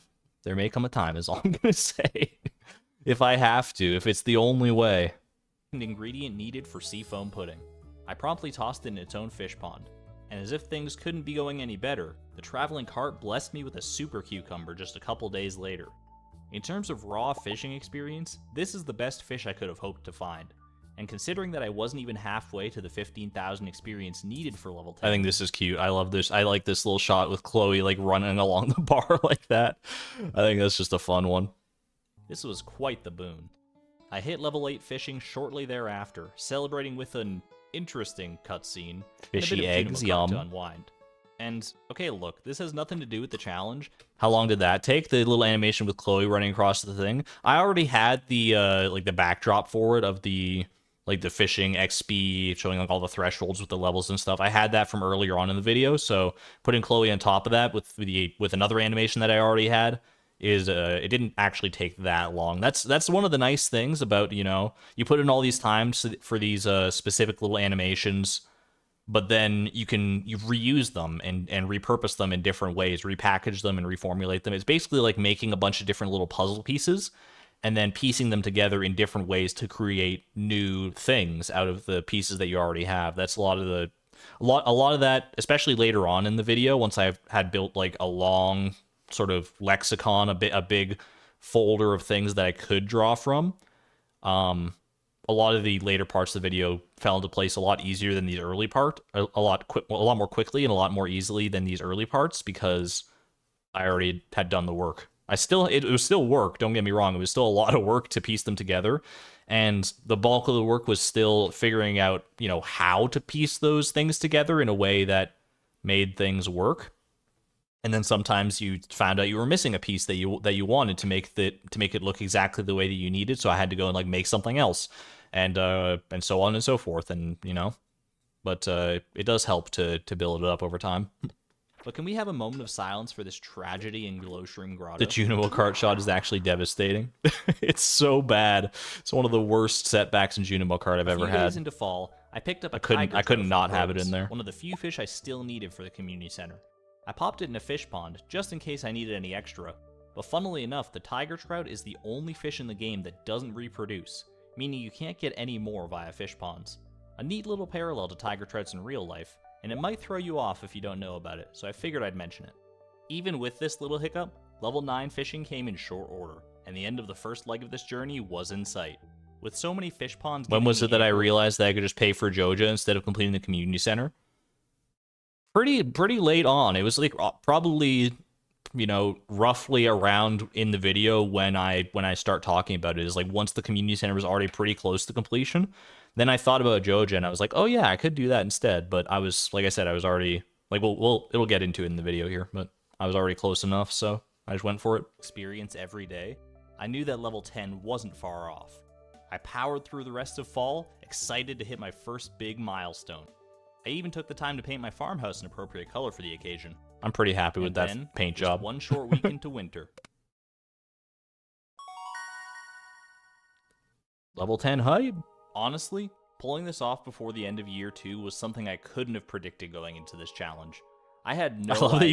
I love that you can see my cursor. If you're paying attention to the background here, you can see my cursor like going around the level 10 thing, like it's like framing it, like look at this, look at this. I had no idea just how lucrative fish ponds could be for fishing experience.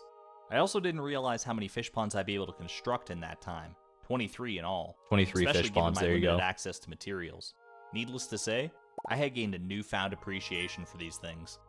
But remember, hitting level 10 fishing was just the tip of the iceberg. My next order of business was to unlock magic bait. Only then could this challenge truly begin.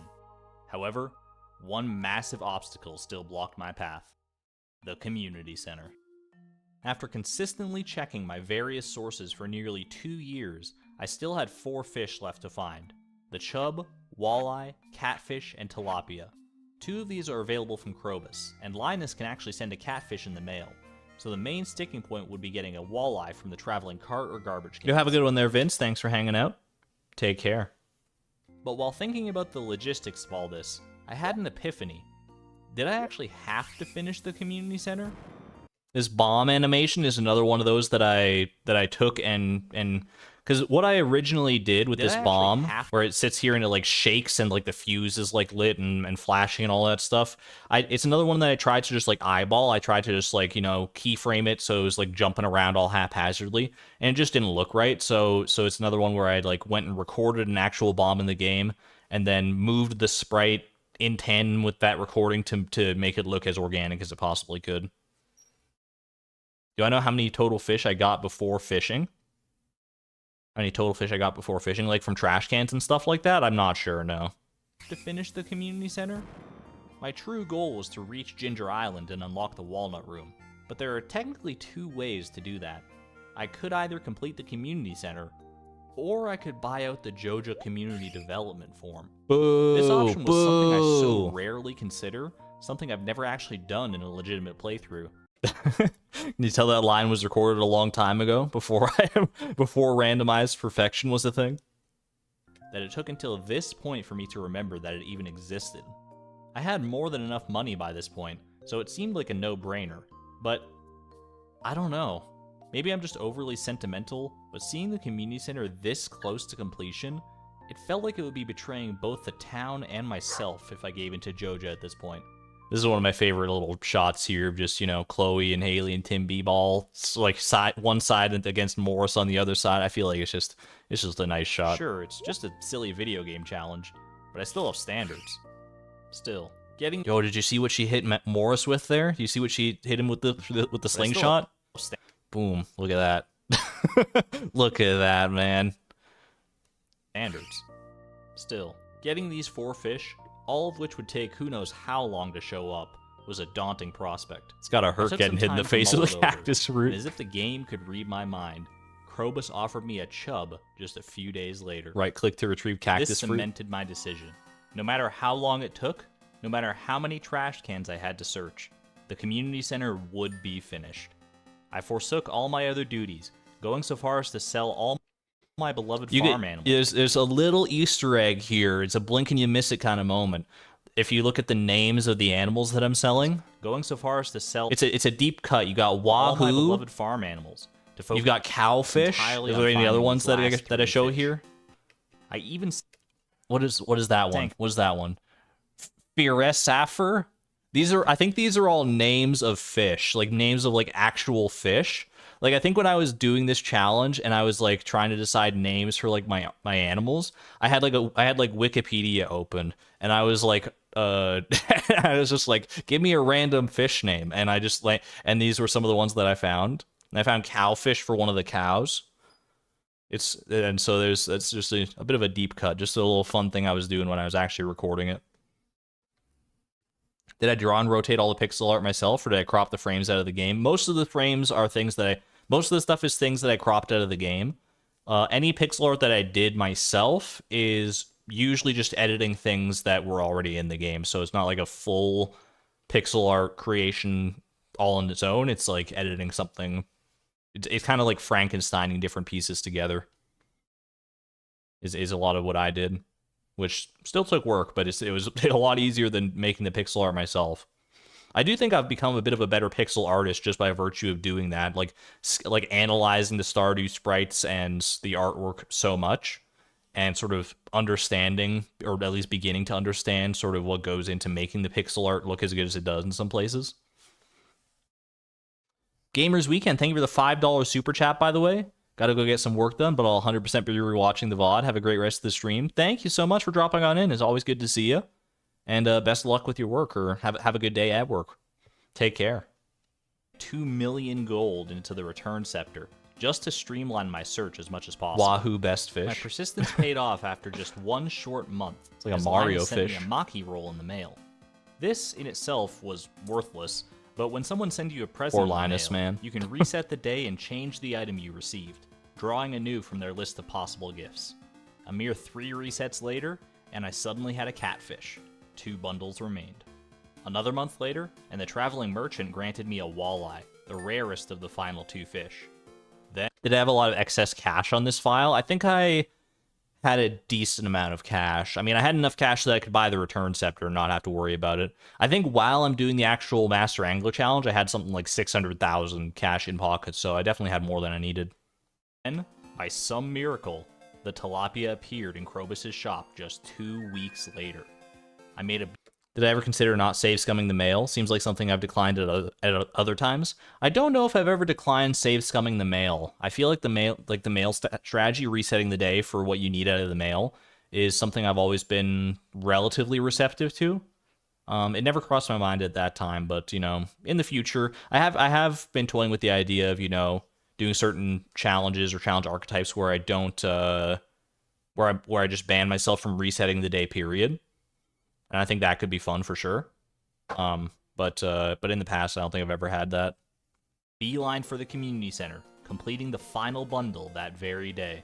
And as a cherry on top, I'd found a squid during this search too, meaning I'd have plenty of ingredients for seafoam pudding when push came to shove. Everything seemed to be falling into place. That's not really save scumming. Going back a full day is. I think it is still save scumming because the game saves, you check something, and if you don't like the result, then you reset and try and get a better result. I think that's pretty much save scumming, right? Save scumming in like to a lesser extent than, you know, going back a day, like with the crab pots later on and stuff. But it still fits the bill, I think. Welcome on in, Oceana. Welcome. I wasted no time patching up Willie's boat, sailing to Ginger Island, and blitzing my way to 100 golden walnuts. I was wondering if it crossed your mind to use obelisks instead of warp totems. Never really crossed my mind specifically because, like, I feel like using warp totems is always going to be faster, at least during the actual challenge itself. Because to use the obelisks, I'd have to like go back to my farm and use them that way, and I'd end up in the same spot as I would with using the warp totems anyway. So I don't think it would have been better, but it's an interesting thought. 1 month. I was immediately blessed with the danger in the deep quest once I arrived, something that would give me ready access to all the radioactive ore I'd need to craft magic bait. A short while later, I purchased the fabled recipe, and the stage was set for the true beginning of this challenge. With the most basic requirements finally taken care of, let's have a closer look at exactly what we need to do to catch every fish in 1 day.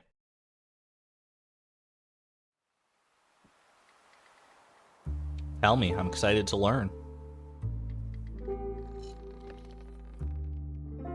There are a lot of things to consider when trying to find the best approach to this challenge.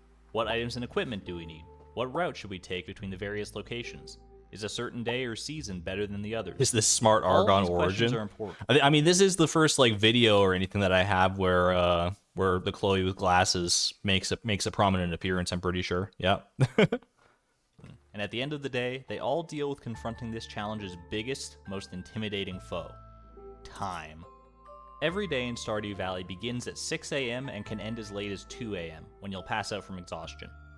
Of course, time moves much faster in-game than it does in reality, so that 20-hour time frame gets crunched down into just 14 minutes of real time. When you consider how many different places we need to go, as well as the fact that most of your time fishing will look like this, 14 minutes just doesn't sound... I like that moment. Simple as it is, of just like cutting to that still shot of Chloe fishing for a couple seconds. I feel like it gets the point across really nicely. Oh, what seems uncool? A leak about transient farm. That's fine. Don't worry about it. It's not really a big deal. Even if people like know what that challenge or what I'm working on in the past, I don't really mind. It's fine.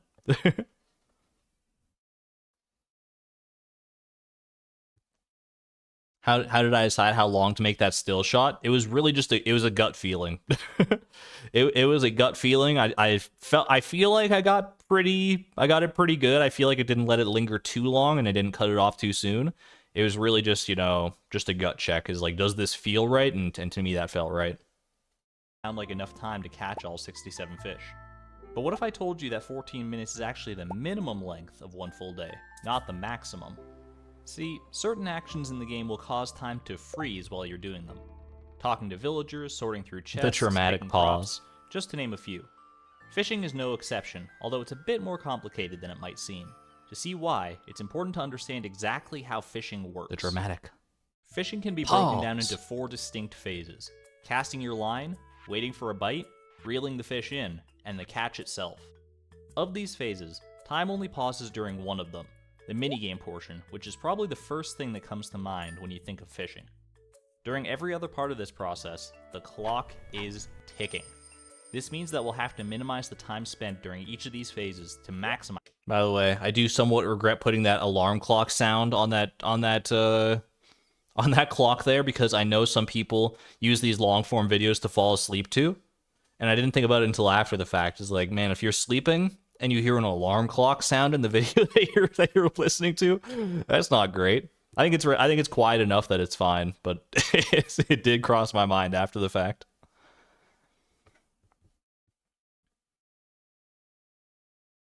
How did I match the Stardew font? Did I just copy every letter from somewhere? Or did you take creative liberty? I don't remember where I got the Stardew font from. I think there is an existing Stardew font out there that someone created that they've given like people permission to use in other capacities. I should find it and link it if I can though, because I didn't make that font. Now I'm thinking about it. Sometimes I consider just randomly screaming an hour into the video because it would be so funny to mess with the people who are sleeping. Salments, that's true chaotic, almost chaotic. It's verging on chaotic evil for sure. Welcome on in, welcome. Our chance of success. Two of these phases, the cast and the catch, are simple enough. The closer you cast the line to where you're standing, the less time is spent watching the bobber land and waiting for the fish to fly through the air into your hands.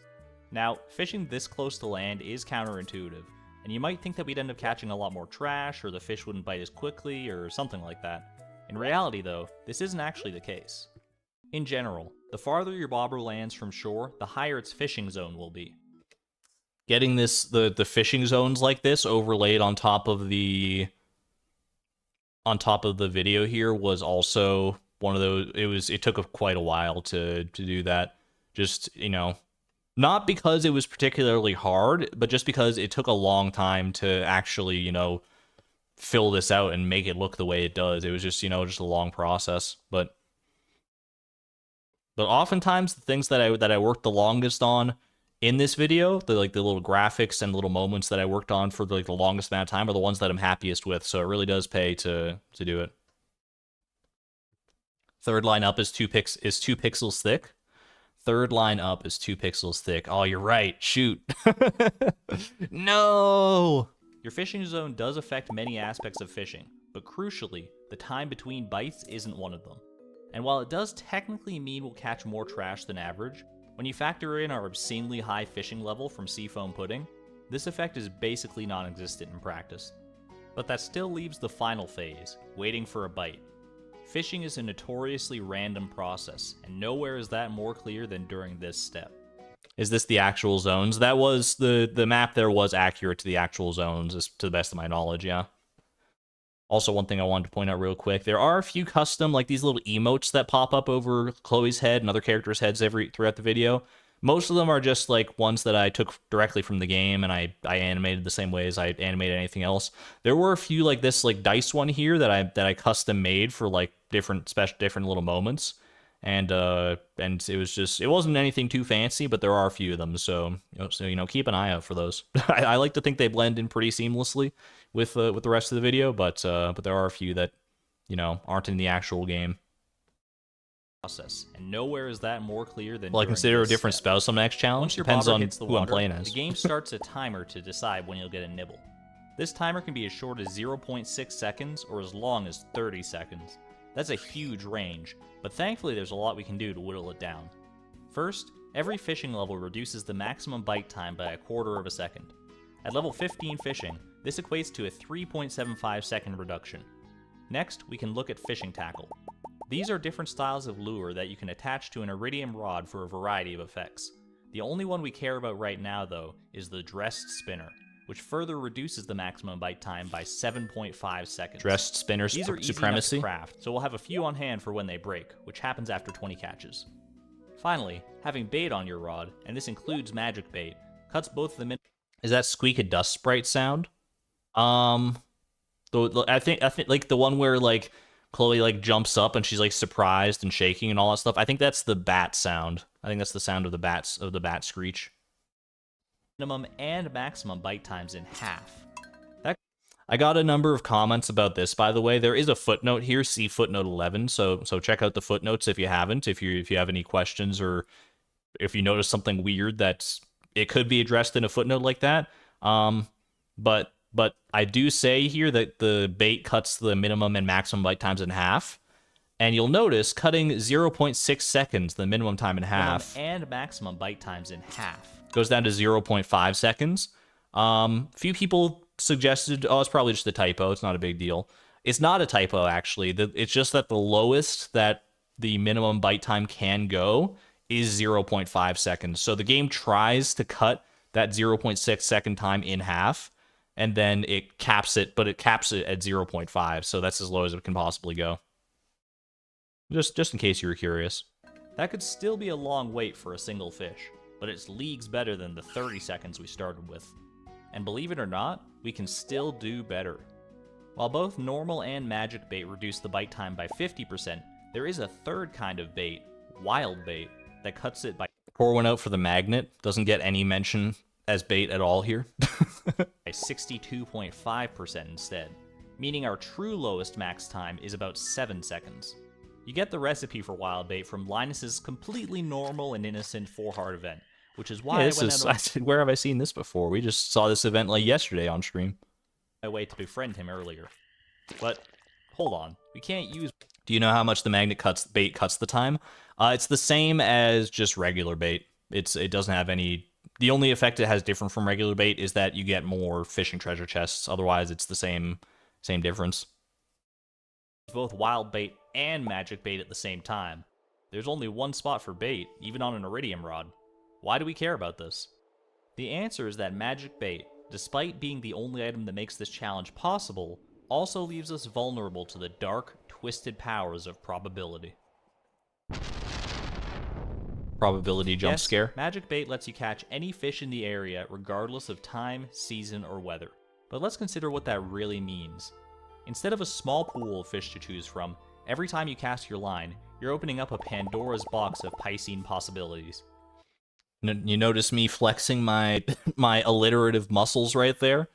Just showing off my vocabulary a little bit. I try to keep things, keep words and phrases relatively simple so that no one gets too confused. But I had to drop Pandora's box of Piscean possibilities on you. I had to do it. It was too good to leave on the cutting room floor. And while that's great when you haven't caught any of these fish yet, the more of them that you do catch, the lower your odds of finding the one that you actually need. This is where wild bait comes in. By strategically switching to wild bait to catch the fish that are available without magic bait, the wild bait gambit, baby. We simultaneously increase the odds of finding those fish and minimize the time needed to find them. It's not a perfect solution, and we'll still have to play the magic bait. You were hoping I would use the power of friendship in this challenge as well. I don't think multiplayer would have been beneficial in this challenge, mostly because when you catch fish in multiplayer, time does not pause. So you need either a lot of people, or you need to be very lucky. But maybe there's a world out there where this could be resolved in multiplayer. I don't know. Lottery for quite a few fish, but we need every advantage we can get at the end of the day. The natural question this raises, though, is what conditions allow for the most fish to be caught without magic bait? While I could go into the minutiae of explaining every fish's catching conditions and cross-checking them all against one another to find the perfect day, let me just skip ahead and tell you that a rainy day in winter is probably our best option. So that moment there where where it's like the zoomed in panic shot of Chloe like this. Originally in the video, I actually did start going into the minutia of cross-checking every fish's catching conditions so that I could show you that a rainy day in winter is the best one for us. And then as I was looking at it and I was reading it through and I was thinking about it, I was like, nobody needs to know this. Nobody needs to know all this. No, this is very superfluous. It's just one of those things. I was like, all right, we're gonna condense that down and skip to the good part. It's pretty boring. It probably would have fit in just fine with the rest of the video, but it would have been just more unnecessary fluff, I think. Against one another to find the perfect day. Let me just Must have been a hard decision to scrap all that. I didn't get too far along in making that part of the video. It was mostly just I had recorded it and then I was listening back to it when I was in the editing room and just thinking about all the stuff I would have to do to sort of demonstrate it visually. And I was like, part of it was like, I don't want to do all that work to make it, to, you know, present all this information in a succinct way that's appealing and easy to follow. And also, do I need to do that work? It's you know, there, you do have to you do have to answer those hard questions sometimes. Is like, does the video actually need this or not? And sometimes the answer is no, and you gotta cut it, even if you put in some work to it. There are I can't think of too many parts of the video where I put in like a ton of work and then ended up scrapping it. But there are times where you gotta, you know, as they say, murder your darlings. Head and tell you that a rainy day in winter is probably our best option. It won't ever rain naturally during the winter, but you can use a rain totem to force a rainy day, giving access to a couple more fish than usual. On a similar note, there is one other piece of equipment that helps mitigate. If you as the editor start tuning out part of the video, then it's not gripping enough for other viewers. That's also true to remain cognizant of. I mean, you have to balance that with the fact that like you're making the video and because of that you've likely watched back these parts over and over and over, like possibly hundreds or thousands of times. So obviously after watching it that many times, you're sort of gonna not hear it as other people would when they're listening to it for the first time. It's going to be a completely different experience to what people watching it for the first time are like, but you got to make sure that it does, at least at the start, it keeps your attention like that. Yeah. The problem of fish diversity, the curiosity lure. This unique type of tackle makes certain species of rare fish significantly more likely to bite. It specifically works on the legendary fish, the fish in the mines, and the night market fish, all of which can be pretty elusive. So there is no one actually commented about this, which actually surprised me. Maybe it's also mentioned in the footnote down there, but I know not everyone reads the footnotes. But there is a pretty glaring omission here where I talk about, you know, how the curiosity works on the legendary fish, the fish in the mines, and the night market fish. Does anyone notice something missing on this screen right here? Does anyone notice what might have a seemingly strange fish to be absent? How many legendary fish are there? There are 5 legendary fish, only 4 of whom are present here. The glacier fish is not present, and this is not an editing mistake. This is in the game like this, that the curiosity lure affects the chance for you to find all these 4 legendary fish, as well as the other fish there. It does not affect the glacier fish. The glacier fish has a static bite rate when it's in season, or when it's available to you. It has like a static like 50% bite rate or something. It's very high, which means the glacier fish, you're like hooking it all the time. And the curiosity lure just doesn't affect it. It's just in the code like that. I even talked to Blade about this specifically. I was like, it says on the wiki that it doesn't work on the glacier fish, but is that actually true? And he showed me like the game code, and true enough, it skips the check for the curiosity lure on the glacier fish. It just like doesn't matter. Ghost fish missing too. It is technically a fish in the mines. You're not wrong about that, but it's not a fish that is affected by the curiosity lure. It's I probably could have been more clear about that in the actual video here, but the ghost fish is like the common fish in the mines, and then these 3 are the rare ones that the curiosity lure works on. Elusive. We do have to forego the have a good one there, Zipporah. Thanks for hanging out, and take care. Reduction in bite time from the dressed spinner to use the curiosity lure, but in theory it should help cut down on the total number of casts needed to find these finicky fish, saving time overall. Curiosity lures are the only tackle that can't be crafted or purchased, meaning we'll have to get them as rare drops from mummies or other special loot. Thankfully, I managed to snag a couple of them during my initial playthrough to get here, and we really shouldn't need more than 2 or 3 given the small subset of fish they work on. The final thing we can look at to reduce our time spent per fish is the most integral piece of equipment in the entire challenge, the fishing rod. More specifically, what enchantment we want on said fishing rod. So I talked like a million years ago about set pieces that only appear for a brief moment that I worked on for a long time to make them look right, and they never show up again. This is one of those. The forge here took way too long for how little of an impact it has. Like this is literally I was hopeful that I would find a way to sneak it into the editing somewhere else down the line in the video, but this is the only shot. Basically what I did for this, because you'll see the forge itself, it's entirely like you see the lava flowing, you see the smoke plumes coming out the top.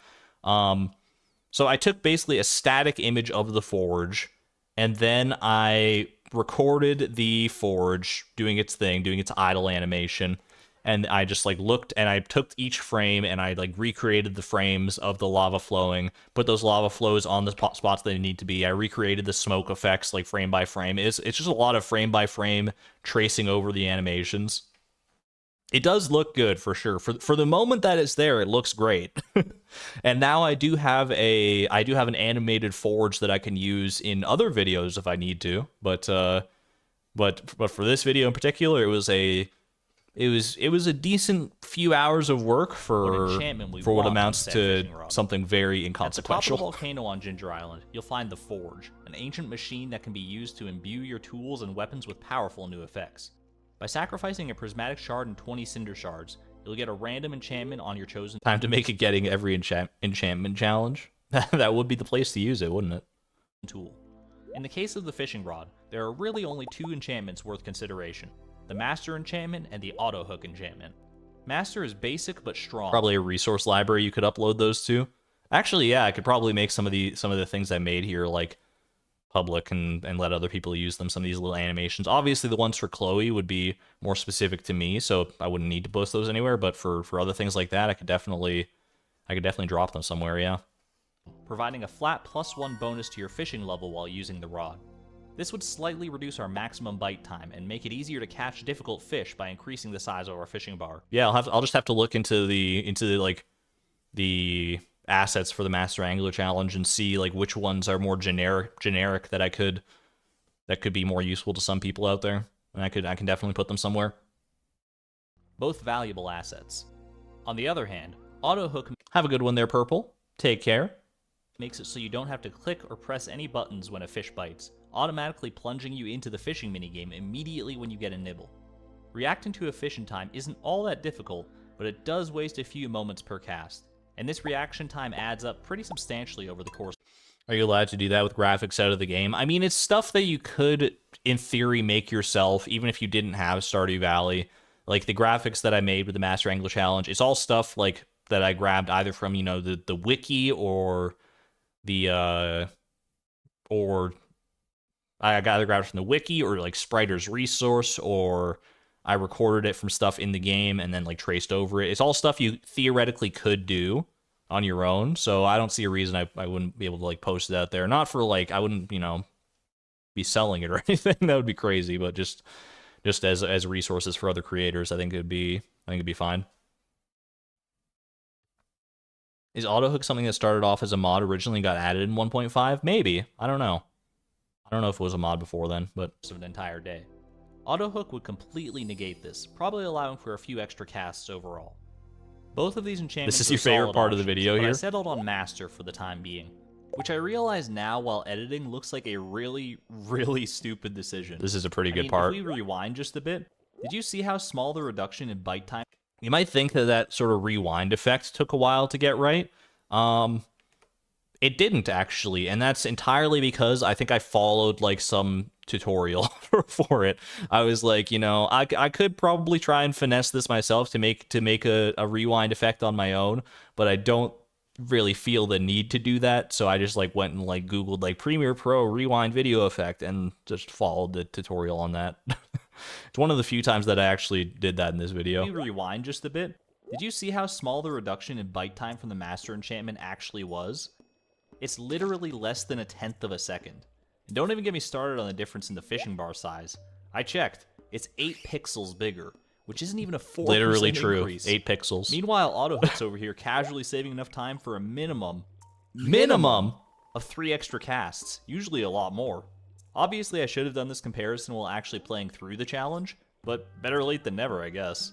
It seemed like a good idea at the time, I promise, and I do eventually realize this mistake, but the first chunk of the challenge was done with the Master enchantment, so just bear that in mind. and I actually decided to enchant 2 iridium rods, both with the master enchantment. I stocked one with magic bait and the other with wild bait. I don't know how much of a difference this made of like having 2 separate rods, like one for each type of bait like that. I probably would have been fine to also just have one rod and swap the bait between those rods, but ultimately I think it probably, I don't know, maybe it did save a little bit of time. Maybe it was a bit more efficient to do it this way, where I could just like basically swap what bait I was using with the press of a button rather than having to go into the menu and actually swap the bait on the rod. I'm happy that I realized you could even have 2 fishing rods that you could enchant. For a while I didn't, and then as I was planning things, I was like, wait, can't I just buy another fishing rod? I think it definitely helped me, at least, you know, whether it helped me time-wise, I couldn't say, but it did help my mental game for sure, which is a big part of it. Just so I don't have to worry about switching bait on the fly. So now that we have every piece of equipment we need, as well as an idea of what type of day we want to do attempts on, we're finally ready to catch our very first... This rare Chloe. Look at this rare Chloe. This Chloe in this outfit never appears for the rest of the video. but she is dressed for a day of fishing for sure. Fish, right? Well, not exactly. We may have done everything we can to speed up the angling part of this challenge, but what about actually going to all the different places we need to fish? And on top of just getting there, is there an ideal order we should go in? So if you pay attention to the numbers here, I do think that these numbers are used in some capacity throughout. Well, actually, I'm not sure. I think some of like the numbers here, like obviously I started at the mountain lake, and then I don't remember how I did this, like how I decided like which numbers should go where on this chart, and then they do jump around. What route gives us like the best possible chance at catching everything? I think this is, I think this is the one. I remember that I was pretty sure I threw an Easter egg in here somewhere, is that this iteration of numbers is the one that's used in the winning attempt. Yeah. You start at the mountain lake, you go to the forest, the pond, you go up to the secret woods, you go down to the beach, then you warp off to Ginger Island for that. Then you come back and get the angler, you go up to the witch's swamp, you go to this is the order. It's something you might not even notice on like a rewatch unless you're paying very close attention, but it's a you know, subtle little piece of foreshadowing there. Ends off in the mines. Yep. While the majority of the fish we need can be caught in one of 3 places, either the river, the ocean, or the mountain lake, there are still a ton of fish that can only be caught in really specific locations, most of which are pretty far off the beaten track. I settled on a decent route to begin with, but I fully expected it to change as I became more... I mean, speaking of trying to present as much information, like there's a lot of information to present, and trying to pack it into a package that it is easy enough to follow without being too overwhelming. I did a lot of back and forth on what this was supposed to look like. Making these different fishing routes and laying them out in a way that I thought looked nice. I'm fairly happy with how this came out. I did solicit some feedback way back when I was actually first doing, like, still in the editing process. I posted some stuff for for my YouTube members. I posted like a prototype version of like the fishing route. Yeah, the member input, yeah. And the original version was a lot worse than this, and you know, this went through several iterations to finally get to what you see in the final video here. A bit of a balance, but oh, I won't read it. I think, I mean, this is still obviously probably too much information to take in, even in... I do leave it on screen for, like, a decent amount of time, but it's, you know, it's one of those things that you can pause and really sort of parse out if you really wanted to, if you're really interested in the nitty-gritty of what's going on here, but for the average person, it's just, you kind of look at it, you kind of get the gist of, like, okay, well... He's going to go to all these areas and catch all these different fish. I'm sure he'll break that down when he actually gets to those areas, and then you just don't have to think about it too much beyond that. More familiar with how long I'd need to spend in each area, which fish were available at what times, and the shortest paths between every location. Too pretty didn't read. Regardless of the route itself, there were still a few tricks I could use to expedite the process no matter what. To start, I prime my inventory with all the standard gadgets you might expect when trying to navigate the world of Stardew Valley. Plenty of triple shot espresso and spicy eels for speed, warp totems for every occasion, and a horse flute to summon Nemo at any chance I got. Nemo mention. That was the name of my horse in the challenge. I think that's the only time I say their name, but you know, Nemo.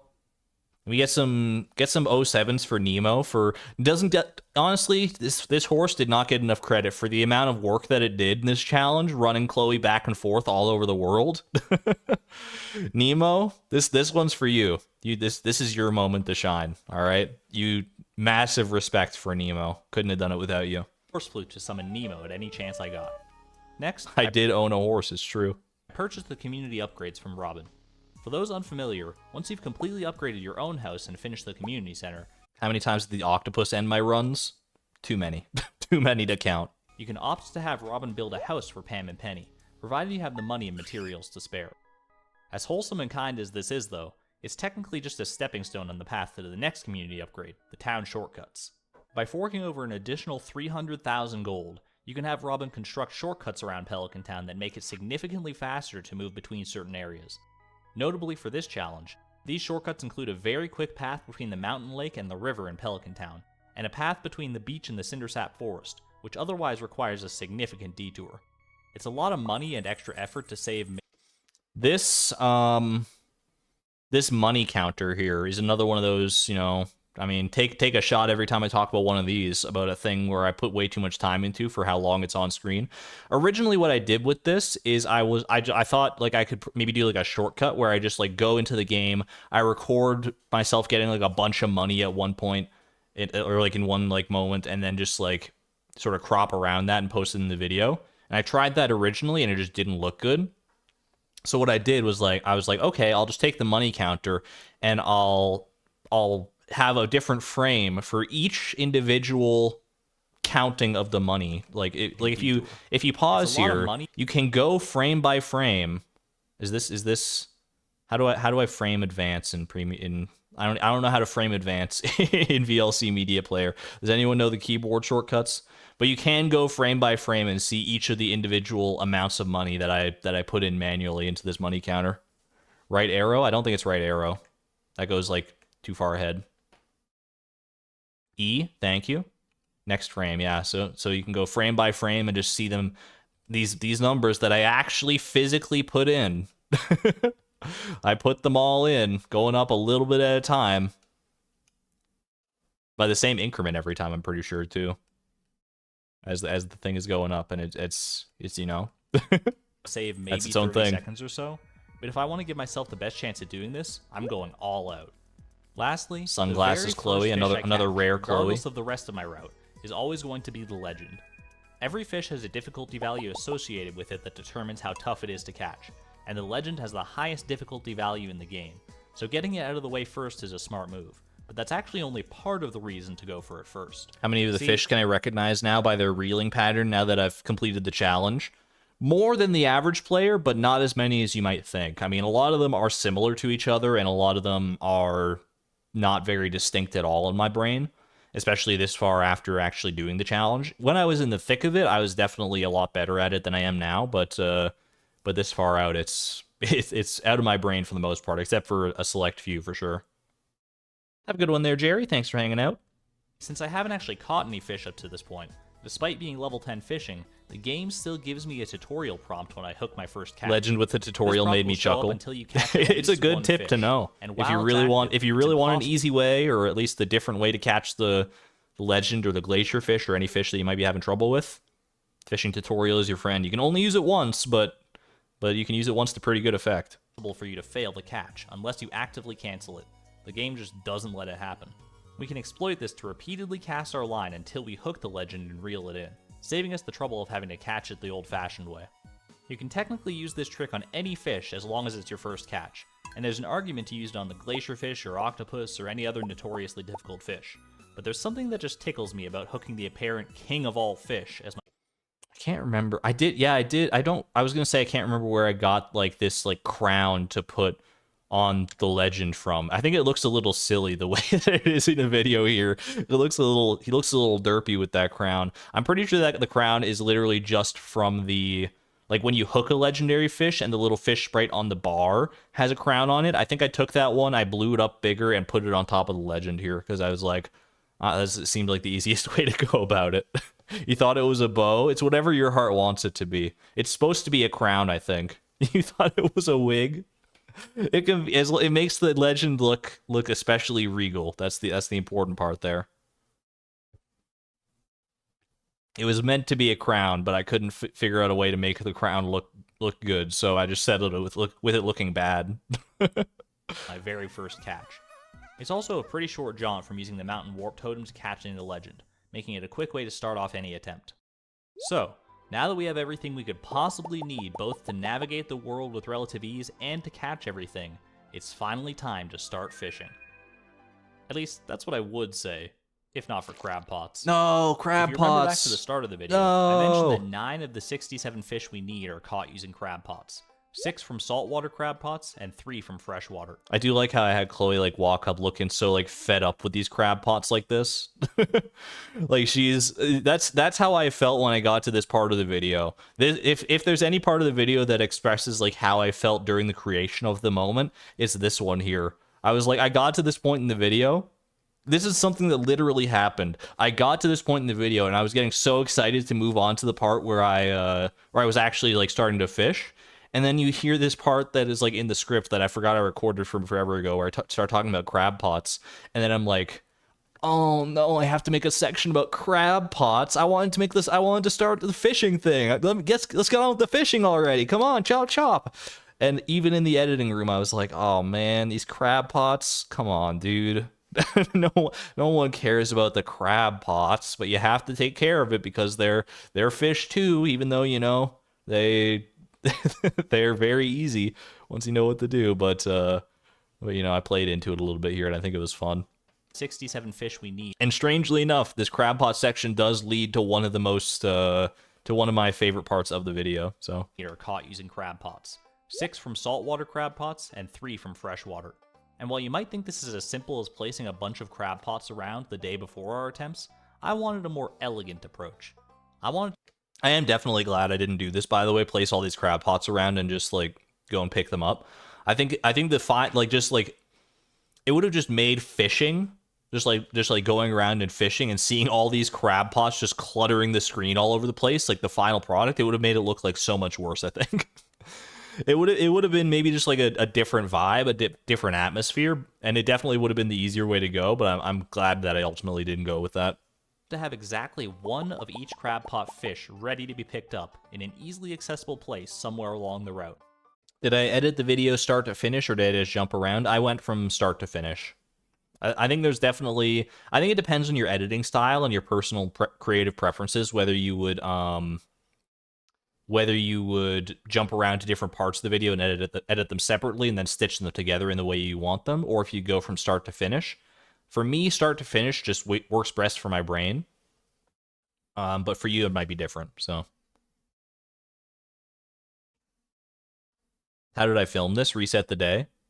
I mean, a lot of these shots, like this shot here, like where I'm doing the crab pots and stuff. How did I film this? This is from just like a B-roll farm that I had. I basically had a farm where I had Chloe dressed up the way she is in the Master Angler Challenge, and then I had her like doing representations of things. This was not a day from the actual challenge playthrough. This was just something for the video specifically. I wanted a more elegant approach. I wanted to have exactly one of each crab pot fish ready to be picked up in an easily accessible place somewhere along the route. No more, no less. And there is actually a way to guarantee this, but in order to do it, I do like this, by the way, how we're about to step into like the time travel portion of the video, and there's this just a subtle little thing where it's like, you know, you got Chloe from the future here in her deluxe pirate hat that she gets later on in the challenge. Just a bit of like foreshadowing there. You see her pop up, and you probably don't think much of it. It's just like a way to differentiate Chloe, but it's future Chloe right there. There she is. We're gonna have to talk about time travel. Into the Chloe-verse. Yes, really. When you bait a crab pot, what you get from it the next day depends on... This is another section, much like the fish pond part earlier that is pretty much entirely not in-game footage. The only part that's I think is in-game footage is the like crab pot actually bobbing up and down in the water here, like the water itself moving and the crab pot bobbing there. I think that's all not animated. The rest of it with Chloe running back and forth and everything is animated. So it didn't take as long, so there's not as many moving parts as the fish pond part had, but it was definitely its own beast for sure. Crab pot. What you get from it the next day depends on just one thing: location. Not only the body of water it's in, but the exact tile you put it on. This means that, for example, if you were looking for a periwinkle but you catch a snail instead, no amount of resetting the day will change the contents of that crab pot. You're stuck with that slimy little mollusk. But what you might not know is that you can actually rewind time by a single day and move that crab pot to a new location, meaning you'll have a fresh chance at catching that periwinkle. To do this, you have to be playing Stardew Valley on a platform that lets you access the... I do love Stardust so much. You might think that making this like fake desktop setup and this whole sequence that we're about to go into took like a long time, and it did, to be fair. Like it took a considerable amount of time, but it came together. It was so like fully formed in my brain the way I wanted it to work, and then the actual processes of making the like little bits that I need to make for it, I already knew how to do all that stuff, so it just came to me like so quickly. I can't explain it. I entered like a flow state during the creation of this, and it was and I just like banged it out in like a few hours. Gotta love the Easter eggs, by the way. Haley vacation pics. You got Stardew Valley, because I mean you have to have Stardew Valley. You got the Stardew Wiki, JojaNet 2.0, which is referenced in the game. JojaNet 2.0. It's on like the broken CD description or something like that. Also, the desktop background is the stream intro screen from The Price of Perfection, where you got like the traveling merchant on the summit and stuff. And if you were to get rid of this, you'd see like Chloe and everything behind there. Anything else? Oh, Monday the 15th. I mean, that's the first day of the night market. That's the day we ultimately end up fishing on. There's a lot to unpack here for sure. Directory where your file is. Speaking of Easter eggs, names of all the different farms. Not all of these seeds are accurate to the farms they're associated with. Some of them are. Like, I think Frugal Farms seed that's the actual seed I use for the Price of Perfection. I think Holiday Farm is as well. Fractured Farm, I'm pretty sure that's not the seed, because I didn't want to like have it in here and then people could like, you know, break into my seed and tell me what's coming up in the game, even though that probably doesn't matter too much these days with how the randomizer's going. Fishy Farm, I think this is the actual seed for Fishy Farm, the challenge, like in the Master Angler challenge that I was doing here. I'm pretty sure this is the actual seed for it.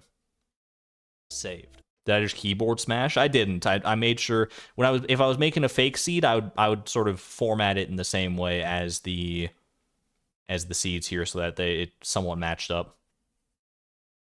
By navigating to this directory, you'll find the beating heart and soul. What's my character on Empirical Farm called? That is Penelope. That's the farm I use for a lot of like testing of different mechanics and things I might want to do outside of like challenge runs and stuff. Of your Stardew world. This file with your farm's name and seed, and this file thank you so much, Dragon Mom. Info. Together, these two files contain everything that makes your farm yours. For me, they're the entire culmination of the time and effort I've put into this challenge so far. So let's delete them. Oh no. This leaves us... Mr. Stardew, I don't feel so good. So let's delete them. It disappears. This leaves us with two similar looking files. They have the same names as the core files, but with _old after them. These basically serve as a time capsule, preserving the state of your farm exactly as it was one in-game day. There's a part of me that is very upset with myself for not dropping an Easter egg in the file size here, 5.86 megabytes. I don't remember where I got this number. I mean, I had to get that number from somewhere. It could just be like a random number I picked, but it's so close to, spoiler alert if you haven't seen the rest of the video, but the final attempt is 583. Missed opportunity right there. There you go. So by deleting the main files and then renaming these backups to get rid of that old portion, you can effectively step back in time.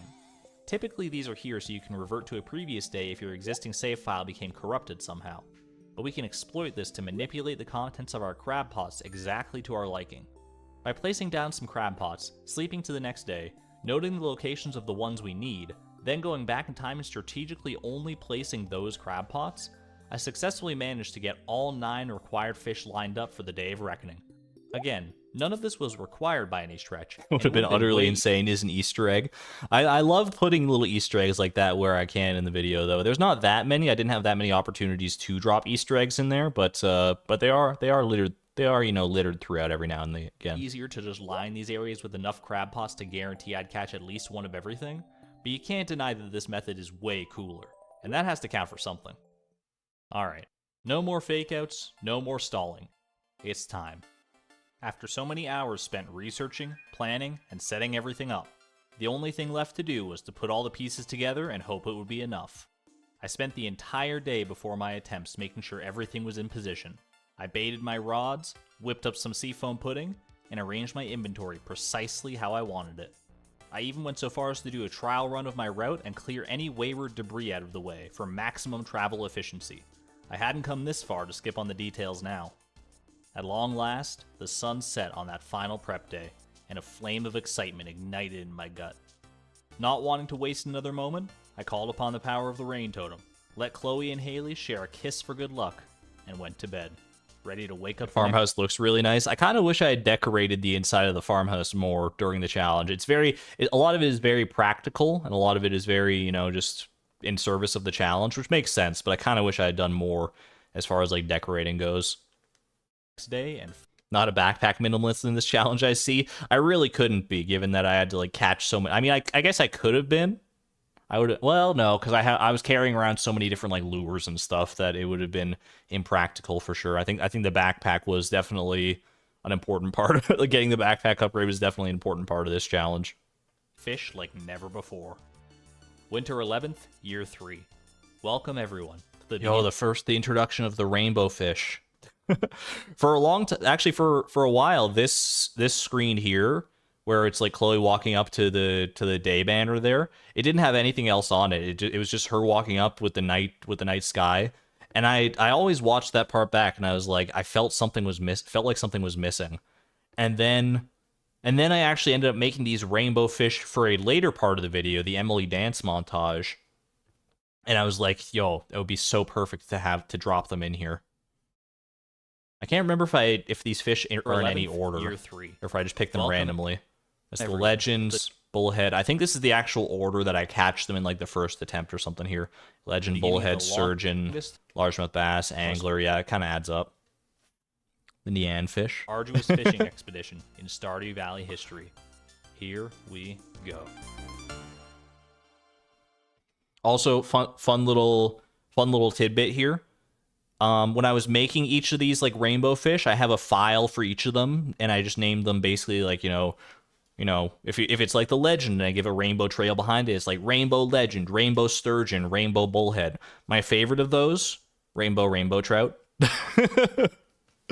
Part of me wanted to name it double rainbow trout, but I just went with rainbow trout.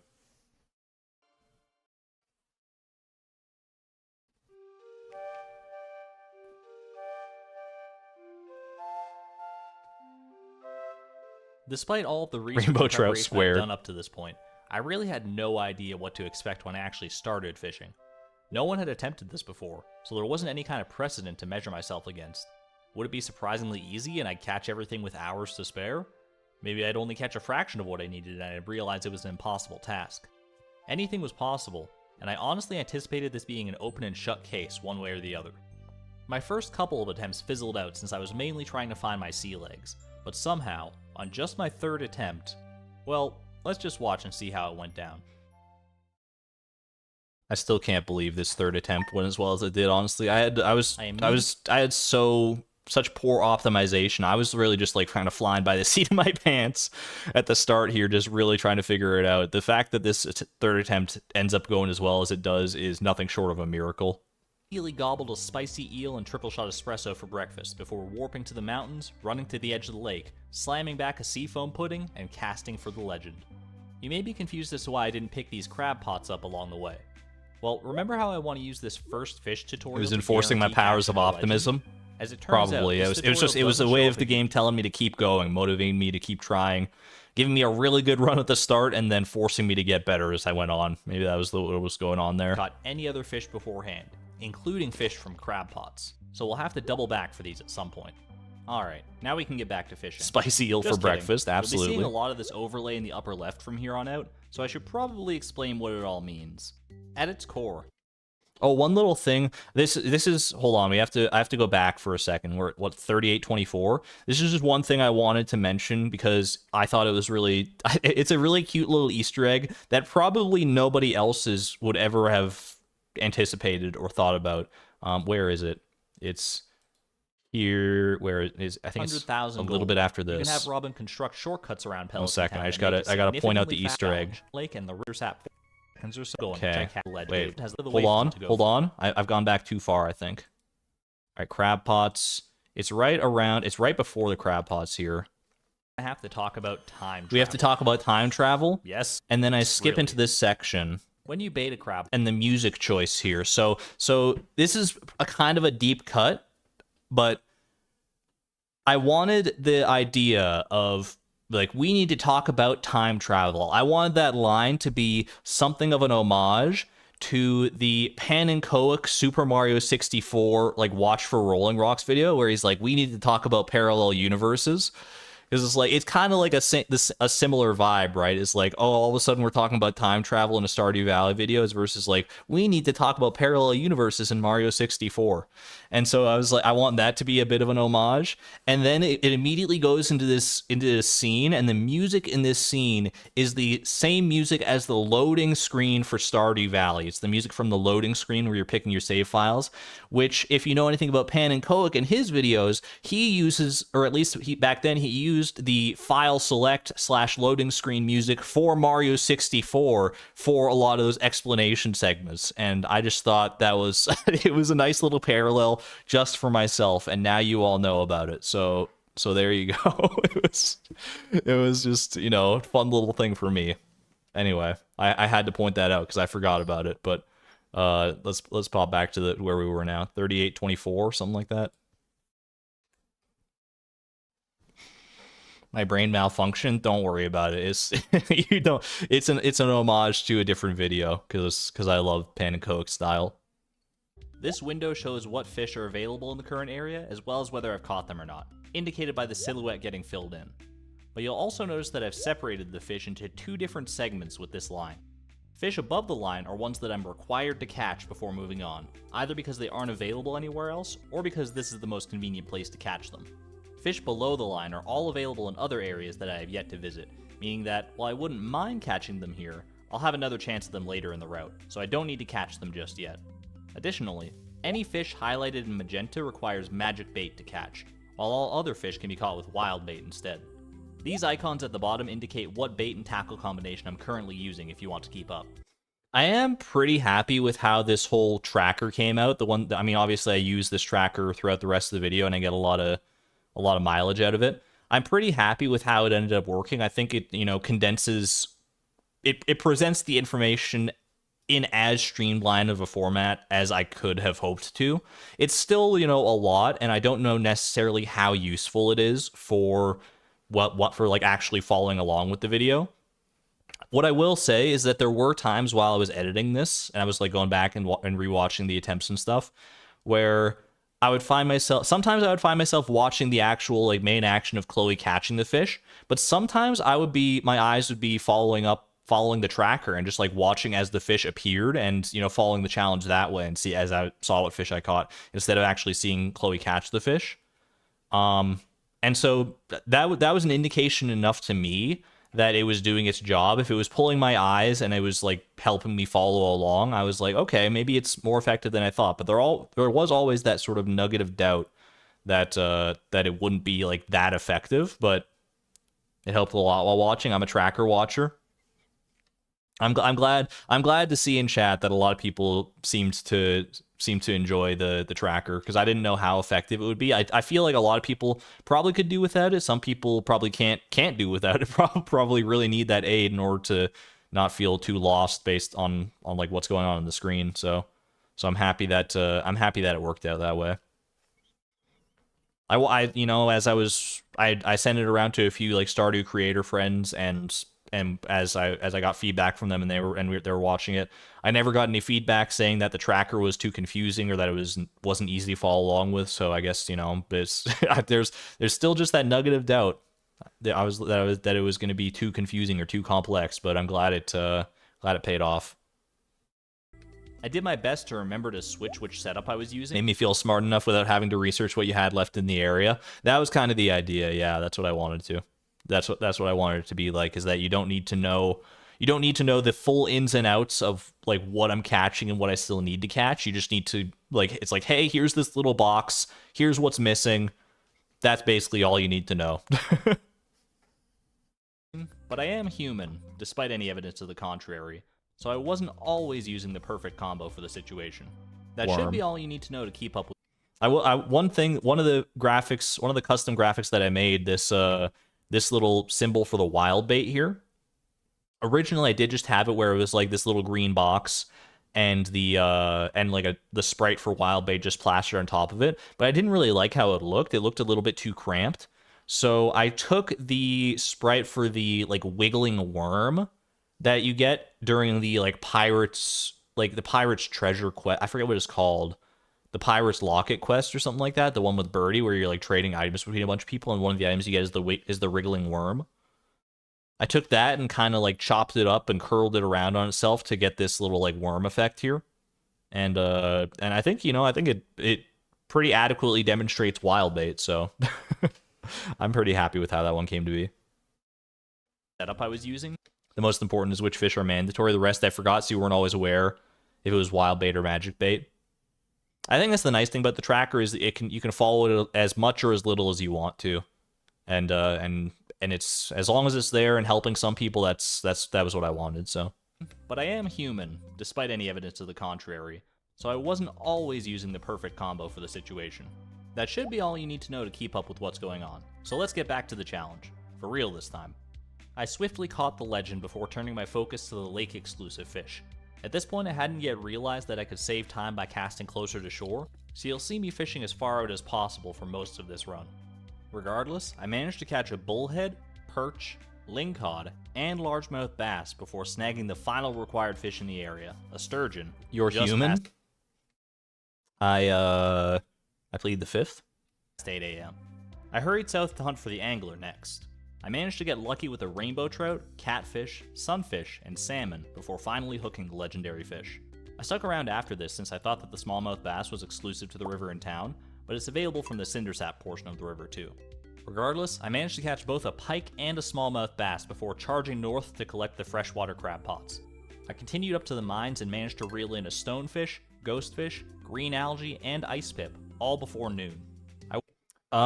One thing about the tracker I hummed and hawed on what I should do about it, because obviously if you look at the tracker right here, like, you can't catch all these fish on the same floor. Like, the lava eel's not available here, obviously. So there was part of me was like, should I have a different tracker for each, like, floor? Should I have one that's just like the ghost fish and the stonefish, one for the ice pip, one for the lava eel? And I tried that, and it just seemed like it was going too fast, right? It was going way too fast, because I would have like one clip where I catch the stonefish, and then I switch, and then like the tracker switches, and it's like one clip where I catch the ice pip. So for areas like this, and I think I also did this for the sewers, where it's like, you know, I had the mutant carp, but also the slime jack on the same tracker.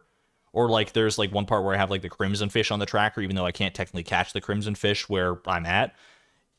It was a balancing act of like, all right, where should I sacrifice like accuracy for ease of following along? And I think like this was a good concession here, because I think the average Stardew Valley player will look at this and will understand like, oh, well, you can't catch the lava eel on this floor, but I understand that he's saying you can just catch the lava eel in the mines in general, and he's just, you know, condensing it all into one thing.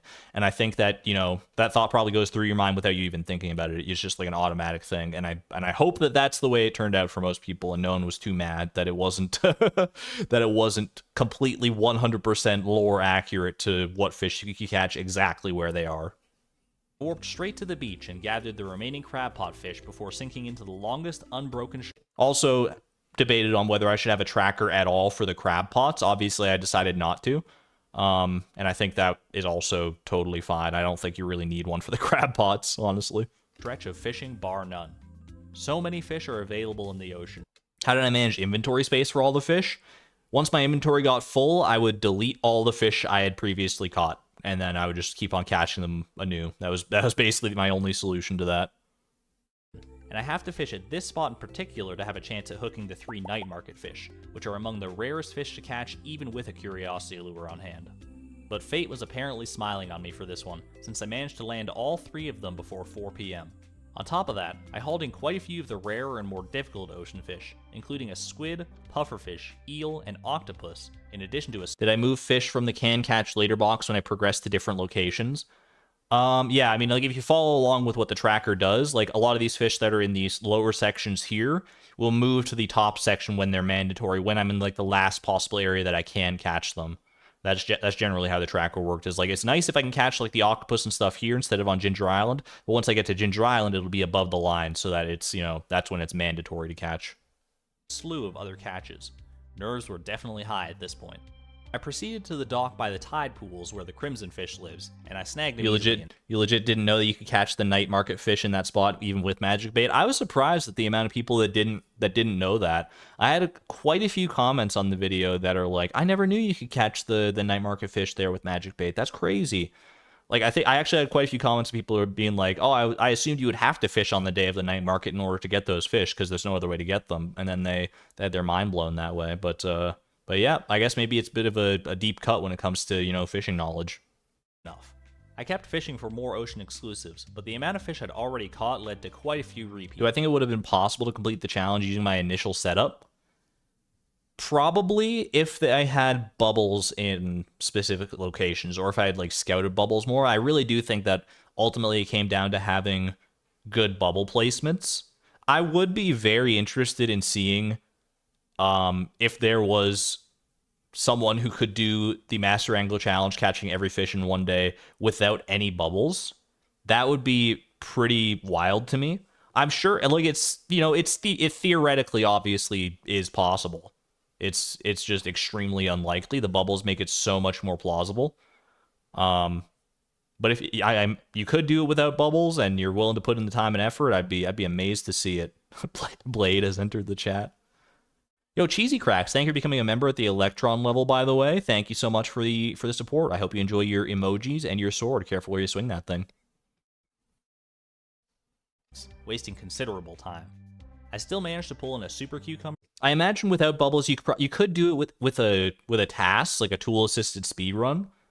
Hold the speed run, I guess. It's not really a speed run, because I think the actual fish that you get. This is something that Blade told me, so I'm paraphrasing a bit. I apologize if I get this a bit wrong, but apparently people who like do like task runs of the game, you're able to basically decide what fish you get by when you get an exclamation mark above your head telling you that a fish has been hooked, right? You have a certain amount of frames where you can click the button, where you can click in order to reel in that fish, and which fish you get depends on which frame you press the button on. And with like task tools and knowledge of like behind the scenes code, you can reliably predict exactly which fish that you're gonna get. Obviously, it's not something that's human viable because it's like knowledge that you can't possibly have. And also having those frame perfect times to get the exact fish you need, even if you did have that knowledge, would be insane. How does autohook work then? I think autohook just gives you whatever like the fish on that first frame would have been. As far as I don't fully know the mechanics of how that works, but it would be interesting to see how much you could optimize this with like task tools and stuff. Flounder, halibut, sardine, red mullet, herring, and anchovy before 8 p.m. though, which actually finished off everything I needed at the beach. I rode up to the sewers and managed to catch the mutant carp, regular carp, white algae, and slimejack without much fuss. Not humanly I possible, exited the doesn't other put side of the blade sewer off. into the cindersap forest, True. putting me in a good position to catch the remaining riverfish. Unfortunately, this is where my luck ran out. The glacierfish didn't give me much trouble, but between some long wait times and a fair few repeat catches, I only landed 6 more fish before 2 AM approached, making it too late to continue. At the end of the day, I had caught a total of 57 fish, 10 shy of a full collection. Mind-boggling. This honestly stunned me. The fact that I had gotten this close to completion so early on, without having optimized my route or anything, had me hugely excited. This was possible. Difficult, sure, and I'd definitely gotten a little lucky on this attempt. But given enough time and determination, Imagine if you would have finished the challenge on that 3rd run. Dude, the video would have been so different. Could you imagine? Could you imagine all that buildup of like the first like 30 to 40 minutes of the video, and then it's like, yeah, I did it in 3 attempts. It really wasn't that hard. Thanks for watching. It is so funny. Oh my gosh. That this could be done. But as it turns out, that surge of confidence wouldn't last long.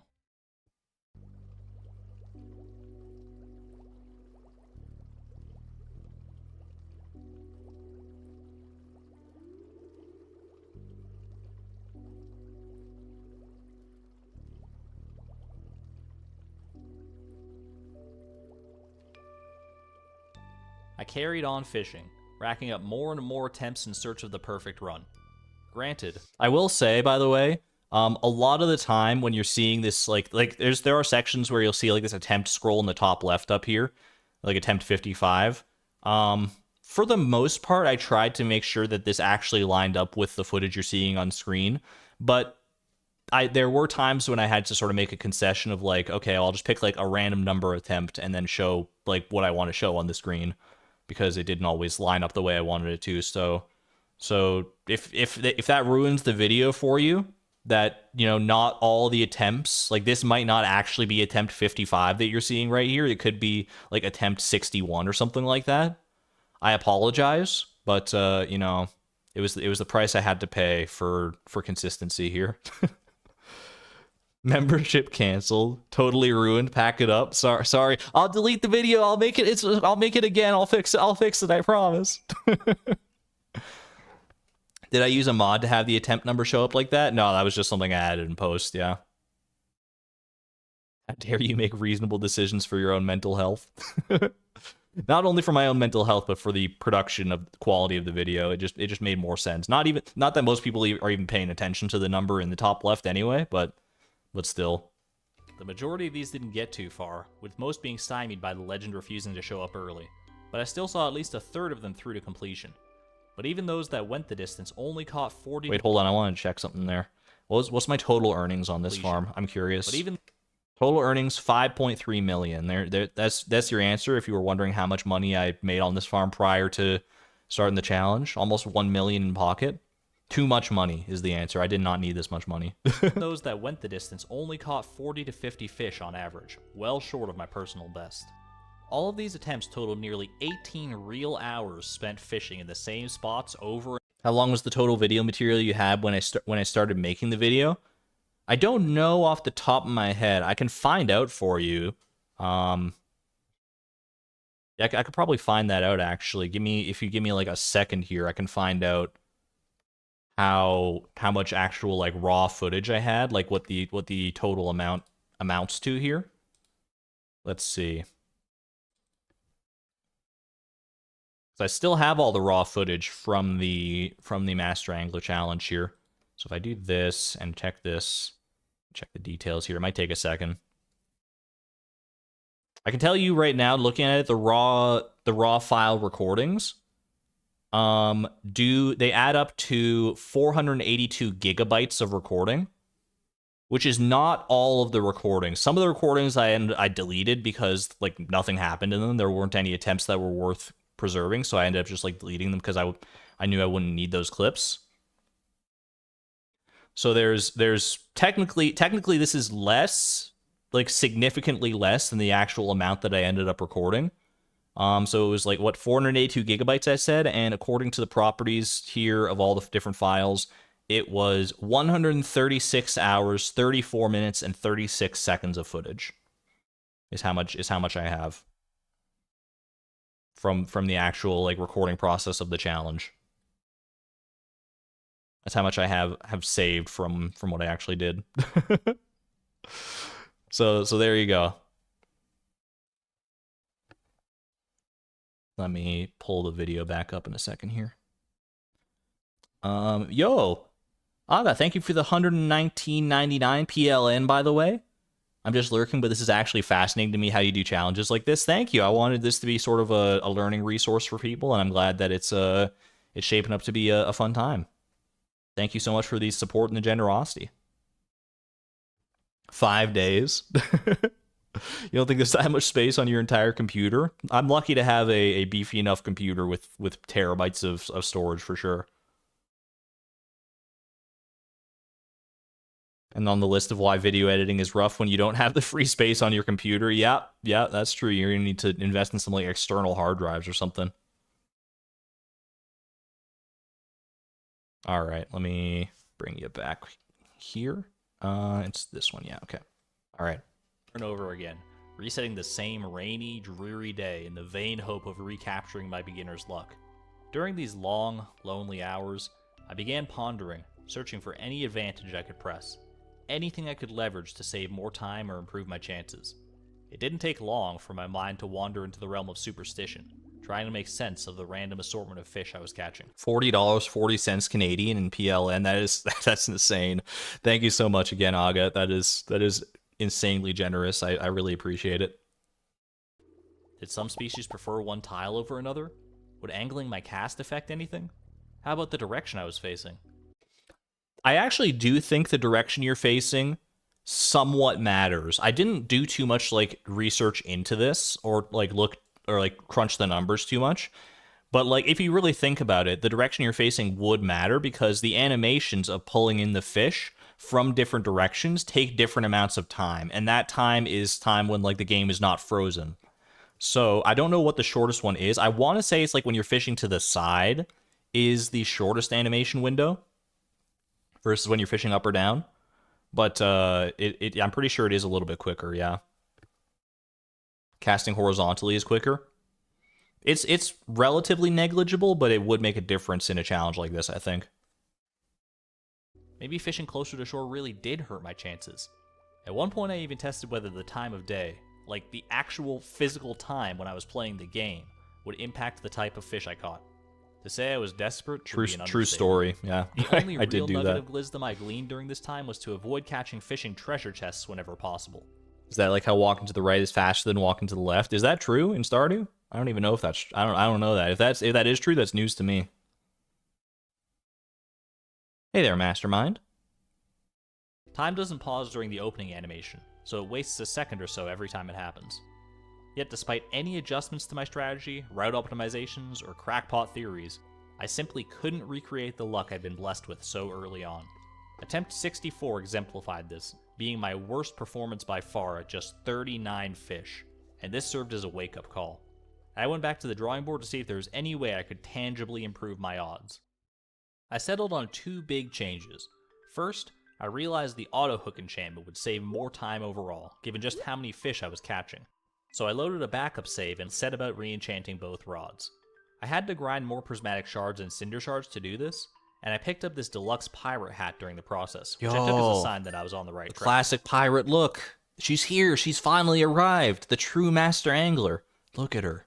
The second thing I recognized... I do love that I actually got this, like, I got this pirate hat completely organically during the challenge. It was perfect. Begrudgingly, was that maybe catching every fish was too lofty of a goal.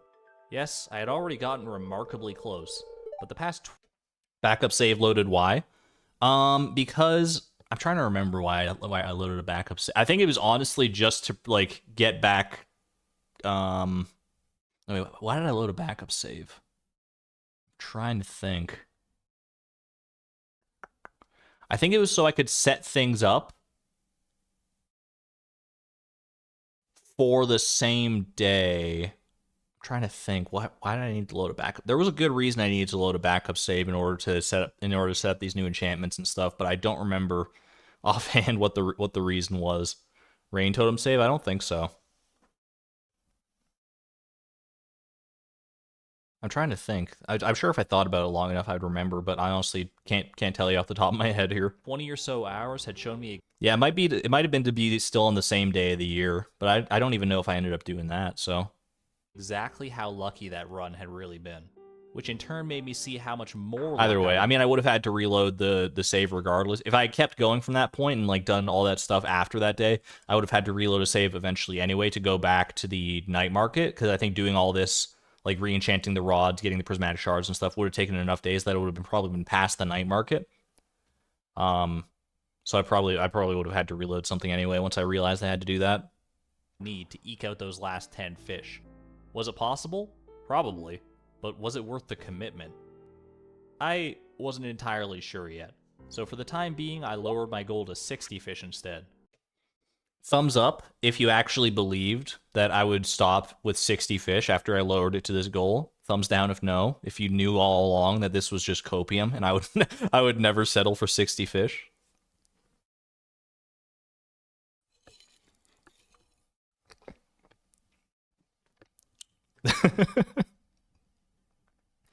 In the moment, I will say, in the moment when I was actually doing the challenge, after like the grueling like 20 plus hours of fishing, I fully believed that 60 fish would be enough to satisfy me. After all that time striving for such a crazy goal and just like coming up short so much and running my head against the wall, I did believe this in the moment. But obviously, like, at the end of the day, it was never going to work out this way, I don't think. And then everyone else, everyone in chat seems to know as well. This didn't fool anybody. It still felt like it would be enough of an accomplishment to satisfy my inner challenge gremlin. And given my experience up to this point, I knew that even 60 fish might. We saw the video runtime. You ain't fooling us. Well, during the premiere, you couldn't see the video runtime, but I still don't think I was fooling anybody. Anything less would feel like a failure, so I made my peace and settled on this number. With my new goal in mind, I quickly realized that I didn't need to catch every fish in an area before moving on. Instead, I could leave a couple rarer ones behind and try to bolster my— Ooh, something I should point out here. Like I could have pointed this out the first time this route actually came up on screen back when I first showed it off. There is an error on this route. Does anyone, pop quiz, can anyone spot the error on this route? It's something I've talked about on stream in the past, and it haunts me to this day. There is one, maybe there's more errors that I don't know about, but there is one error on this here. Let me go back so you can see like the full thing before those cancel marks came on. Do you know what the error on this route is? Town angler? No, the angler is caught in Pelican Town. That's true. It's like the northernmost part of the river. Give it a few seconds, see if anyone can suss it out. Ginger Island. We're narrowing it down. What about Ginger Island? What about Ginger Island? It's Ginger Island is, you're on the right track. Kitty Burger got it. Ginger Island seaweed. You cannot catch seaweed on Ginger Island. It's for some, I mean, I had it locked in my brain that you could when I was making this, and then didn't realize until after when this was all sort of like finalized, and I was like, it's not that big of a deal. I'm just going to leave it. Lava eel. I mean, lava eel is catchable in the mines, but I was not planning on catching it in the mines at this time. It's over in the volcano here. But yeah, there you go. To be fair, I learned that niche knowledge from you. I'm glad I've imparted some wisdom that way. A couple rarer ones behind and try to bolster my collection with fish from other areas. This new approach, despite feeling like a compromise, did prove promising early on, with most attempts catching 50 fish or more before capping out. And in keeping with that trend was attempt 82. Chat, it's not a lie. It's a copper axe moment. I didn't want to have to go back and like remake parts of the video to correct something that nobody would notice in the first place. I did it for my own mental health. Be proud of me, please. Please. I'm sorry. I'm so sorry. All right. 24 hours, 43 minutes in. Full day. Okay, so here's the thing. You've actually already seen the first half of this attempt. Or at least, you may as well have. Since the route I've been using hasn't changed, attempt 82 is functionally identical to attempt 3, my personal best attempt that I walked you through earlier, right up until the Cindersap Forest. the only real difference being the exact fish I caught in each area. And as you can see, I had caught notably fewer fish up to this point than during that third attempt. However, what attempt 82 lacked in quantity, it more than made up for in sheer speed. Back during that third attempt, I made it to the forest and started fishing by about 9:30 p.m.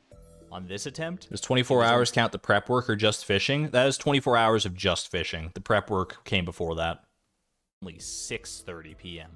A full 3 hours earlier. Seeing just how far ahead I was, combined with my lowered goal of just 60 fish, this was the moment that I realized I had a real run on my hands. Hoping not to squander this chance, I gave myself until 9 p.m. to catch as many fish as possible here, believing that I could make up for any fish that I missed with ones from areas yet to come. And thankfully, the forest didn't let me down. In this short time, I managed to catch the glacier fish, rainbow trout, tiger trout, shad, sunfish, walleye, midnight carp, lingcod, salmon, chub, and bream, meaning I'd only missed out on too many 3 fish. I stopped paying fish. attention. How many game years was all the prep work?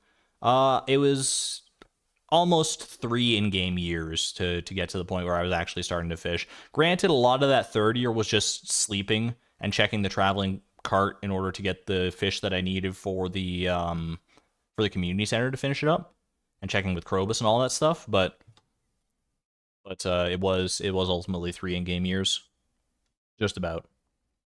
One of which I'd be able to catch later anyway. Heart pounding in my chest, I warped to Calico Desert and made quick work of both the sandfish and scorpion carp. I'm gonna say it. Scorpion carp difficulty. Many people will say it's one of the most difficult fish that they catch in Stardew Valley. I never had a problem with it in the entire Master Angler Challenge. I'm pretty sure there were no attempts where when I went to catch the scorpion carp, that I failed to catch the scorpion carp. Did I have level 15 fishing? Yes. But maybe that's just what it takes, you know? Maybe that's what it takes to make the scorpion carp that easy. I don't know. But it never posed a problem. I will say that. Compared to like the glacier fish and stuff, glacier fish, the octopus, scorpion carp just doesn't, it can't hang with them. That's all I'm going to say. From there, I warped to the mountains and gunned it north to the Witch's Swamp, eager to nab a void salmon. And that's when everything went so wrong. Uh-oh.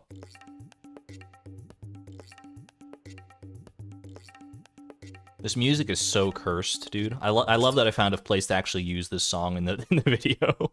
It's one of those songs that I never would have thought I would work in here, but here we are. Ordinarily, the only fish available here at all is the void salmon. You can only catch trash and algae otherwise, which theoretically means that snagging a void salmon should be quick and easy. If it's raining, however, then regardless of season, you can also catch catfish here. Seeing that I still needed a catfish, I figured it would be a nice bonus if I could get one here while hunting the void salmon. And it was a nice bonus. The first time, anyway. But then I caught another. Oh no. And another. And another. Get some catfish emojis. By the time I catfish finally emojis. hooked a void salmon, I had caught Curse 5 this catfish. catfish. Between that and the slew of algae and trash, I had spent nearly 2 hours in this swamp, only to boost my collection. You may notice, by the way, I caught 5 catfish here. It was the most cursed part of this run for sure. And the only, really the only reason that I ended up catching a void salmon, or at least it definitely helped that I caught a void salmon, is that it ticked over to 12:10 a.m. and the catfish is only available until midnight. So it moved, the catfish turned. You can see it actually, if you pay attention to the tracker, it goes from non-magic bait to magic bait. And I caught another. And it's and that's probably the only reason that I even ended up getting the void salmon there. Void salmon, I had caught 5 catfish. Between that and the slew of algae and trash, I had spent why it's only available until midnight is also swamp, kind of weird to me. It just seems like a strange choice, but there it is. The wind clean out of my sails, but I still had a glimmer of hope that I could pull this off. So I teleported to the Wizard's Tower and galloped my way to the secret woods. I will say, even though it was a long path to go from the Witch's Swamp to the secret woods on a route, I did feel kind of big brain for thinking of like going that way, of getting to the secret woods that way. I was like, oh, how am I gonna get to the secret woods? It's so out of the way. Wait, I can use the warp and then that'll get me there. It seemed like when I was researching, it was the closest and easiest way to get there, and I felt kind of smart for coming up with that one, even if it's maybe it's obvious to more people, but I felt smart for it. Where the wood skip proved similarly elusive, taking me all the way until 1:30 a.m. to catch. Desperate for even one more... Aren't the patterns distinct from each other so you could cancel the catfish? They weren't distinct enough, at least not to me, that I was able to cancel out of catching catfish. They're both pretty difficult fish, and I was not able to suss them apart. Fish. I warped to Ginger Island and reeled in a last-minute blue discus. And then, I was out of time. Despite skipping a few fish in earlier areas, despite wasting so much time on that void salmon, despite it all, I remained optimistic. Exclamation point like optimism. A killer run, and all I could do now was hope it had been enough.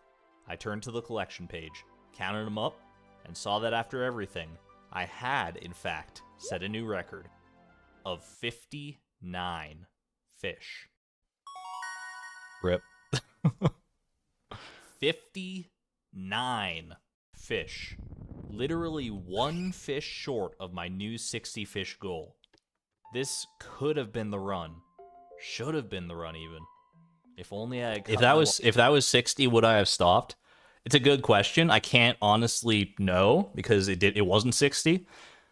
I do think part of the reason that I ended up keeping going for like the full breadth of the challenge was because I shot past 60 so much. If I had gotten 60 on the nose rather than eventually getting an attempt, spoiler alert, where I get 64 fish, I think it would have been a lot harder for me to rationalize continuing. I probably would have. I want to say that knowing myself, I probably would have kept going, but it would have been harder to convince myself that it was doable at that point. This was still without bubbles, yeah. Losses in that swamp, or come to Ginger Island sooner for the bigger variety of fish. If only I had gotten just one extra fish, somewhere, somehow, this challenge would have been over. But even so, I was happy. Overjoyed, in fact. Not only was this my first new record in over 20 hours of attempts, it proved to me that my route, the one I had been practicing, learning, and refining all this time, could actually go the distance. A rainbow fish, here we go. All I needed was one more chance. One more lucky Get your run dance to beat emojis the ready. odds. And next time, I would be more than ready to clutch it out. So with the fire in my belly burning anew, I reset the day and did what I do best. I kept on fishing. Yeah. Oh, might be my favorite part of the video here. At least one of my favorite parts. Well, let me get this timer out of here.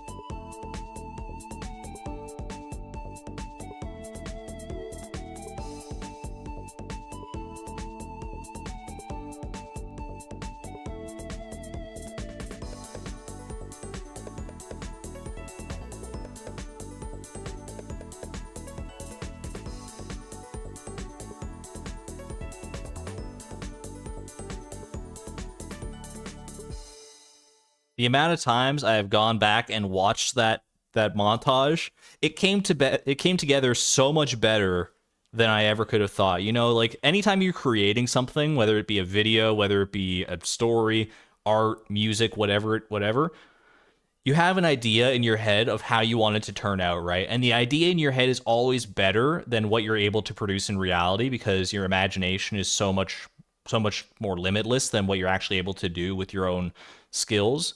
Oftentimes, you know, you can make some amazing things still, but you know, it's really hard to get close to what you have in your brain. This portion of the video is probably the closest any portion of the video got to being how it looked in my brain. It makes me so happy that I was able to pull it off the way that I did with the, you know, the rainbow lighting, the dancing seaweed, all the rainbow fish going across the screen, the dancing Chloes. Like oh, I love it so much. It took a while. Don't get me wrong. It was a lot to piece this together the way it was, but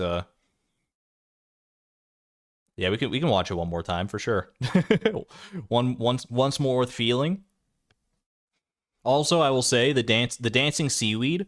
Like originally I thought it would be pretty easy to make dancing seaweed, but I did have to do a little bit of like custom spriting for the actual seaweed sprites, because originally I was like, oh, can't I just like, you know, have like the seaweed sprite and then like mirror it on each frame? And no, you can't do that. It looks terrible. So what I had to do is I had to make like this is like the default seaweed sprite, and then I had to make one like transition frame where like the seaweed's like pointing up, and then one other frame where it's pointing the other way. It wasn't that bad. It wasn't that terrible, but it took some time, and it took a little bit of fine tuning. But the dancing seaweed does make me very happy. All right, once more. Let's have a look here. Do best. I kept on fishing. Chair dance time.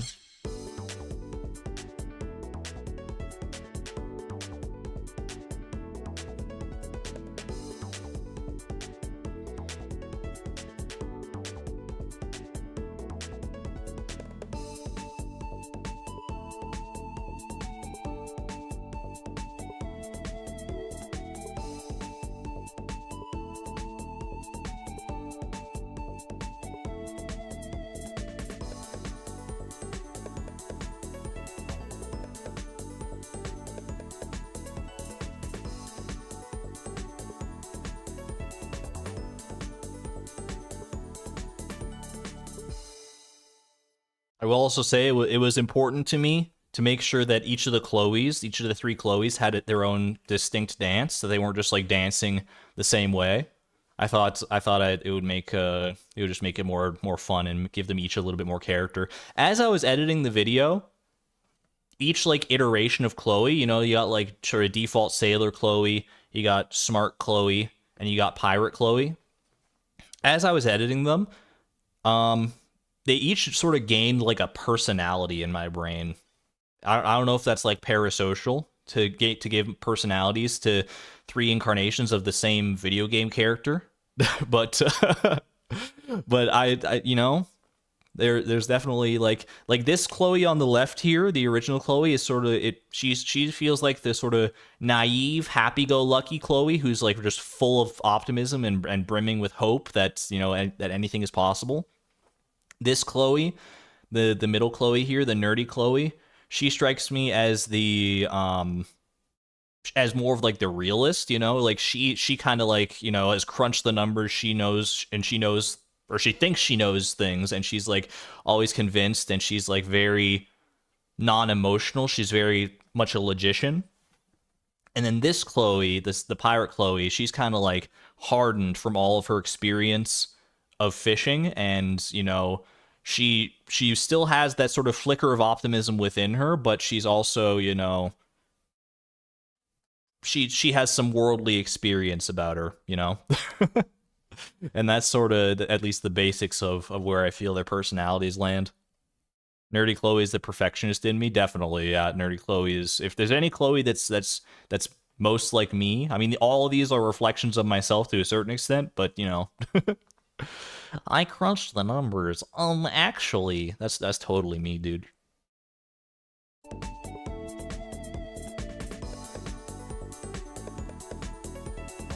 They can all still dance better than me, though.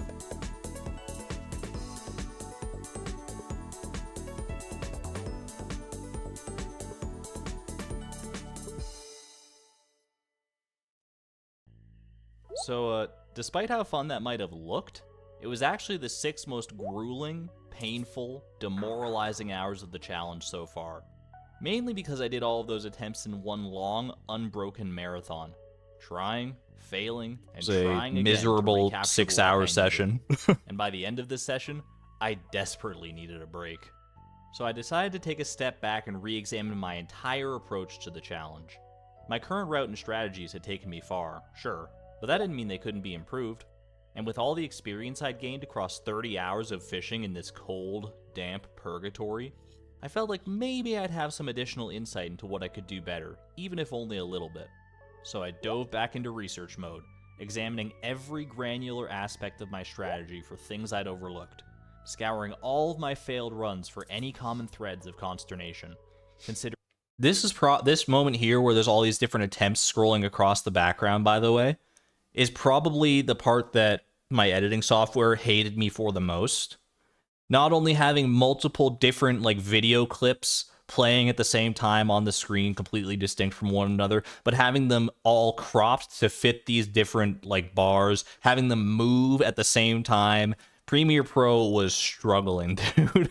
I don't think I don't think I ever was able to watch this in the editing software and not have it like lag my computer to pieces. It was a rough one, but you know, it rendered out okay, so that's all that matters at the end of the day, I guess.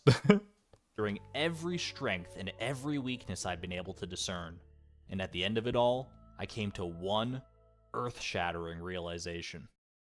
I'd been fishing on the wrong day all this time. Dun, dun, dun. As we established earlier, the best day to do attempts on is one that minimizes the need for magic bait, specifically because magic bait causes the pool of fish to increase so dramatically that finding the specific fish you need becomes much harder. Following that logic led me to a rainy day in winter, which are indeed the best conditions for this challenge. But let's focus in on that core problem caused by magic bait: increased fish diversity. Are there any factors other than the season, weather, and bait that can impact which fish are available where? Is there any other day in a Stardew Valley year that changes Blue's the fishing Clues conditions? moment. Can you figure it out? 2 words. Night market. That right there, by the way, probably as subtle and as simple as it is, this moment where it like zooms out from this shot, like throughout the video up till this point, there's been this shot. Like if I'm not sure what else to show, it's like Chloe in the night market fishing. It's just a nice kind of ambiance shot. And then at this moment where it zooms out and shows that it's like, oh wait, this actually matters. And it's like all this time you've been seeing her fishing in the submarine, and now all of a sudden the submarine actually matters. I was pretty happy with that one. I think that was a fun little moment. Yo, Sivan, thank you for the 15, I'm not sure what currency that is, but thank you for the super chat and the generosity. I greatly appreciate it. For the computer fund to help with Premiere Pro with the next project, thank you. I greatly appreciate that. The generosity is wonderful. Yeah, no, this was a, I think there was a good sort of subtle build up to this moment. 2 words. Night market. You're putting me in the background? That's okay, Vladislav. Starting with 15, I'm not offended. I know we've already been going for 3 hours, and we still have like 40 minutes of video to go here, so this is going to turn out to be a longer stream than I even thought. Through the 17th, the night market opens up on the beach in Pelican Town, and with it comes a deep-sea submarine ride. A cool, relaxing journey to the bottom of the ocean that grants access to the only place where you can naturally catch the blobfish, spookfish, and midnight squid. Israeli shekels? Good to know. Thank you, thank you. 3 fish that can only be caught with magic bait otherwise. 3 fish that are exceedingly rare outside of this area. 3 fish that bloat what is already the largest pool of fish in the game by far. If I were to do my attempts during the night market itself, my odds of catching not only these 3 fish, but every other ocean fish would be substantially higher, seeing as they no longer have to share the same area. It felt like at least part of a solution to the biggest problem plaguing this challenge. However, switching to the night market does have a few ripple effects. For one, just a few. It can't rain during the night market even with a rain totem, which means that magic bait would be required for a couple more fish than before, namely the walleye and red snapper. But since it was only 2 fish, it felt like a reasonable compromise. Plus, I wouldn't have to worry about a rogue catfish ruining my run at the Witch's Swamp anymore. Not that I'm still bitter or anything. This Chloe face right here, this of her like looking like very bemused at the at the thought of the catfish, might be my favorite Chloe face in the entire video. I love this one so much. She's so not impressed. I love it. It's great. Yo, Daunton, thank you for the 21 months of membership at the Positron level. Holy moly, that is an amazing amount of generosity. I've already watched the challenge 3 times and now a 4th year. This is a great sequel to the no level up challenge. Thank you. I'm glad it lived up to people's expectations. I'm happy so many people seem to like it. Now that's a side eye. One thing I should actually talk about really quick while I'm talking about like the sort of Chloe and her animations and stuff. For the most part, a lot of the animating process was the same, regardless of like which version of Chloe I was animating, whether it was like, you know, with glasses, without glasses, pirate Chloe, whatever. But there was a difference that I ran into early on when I first introduced like the pirate version of Chloe, is that throughout the video up till that point, I've been animating, you know, Chloe, she'd be walking like left or right or facing a certain way. And to do that, I basically had like one sprite. And if I needed to face the other way, I would just mirror that sprite. If you had like a left-facing sprite, I would just put a little mirror effect on. Suddenly she's facing right. Boom, easy.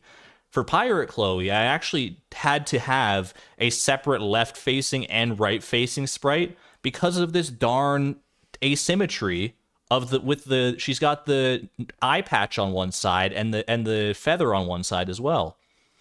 So like if she was facing, you know, one way or the other, it would determine whether the eye patch was visible or not.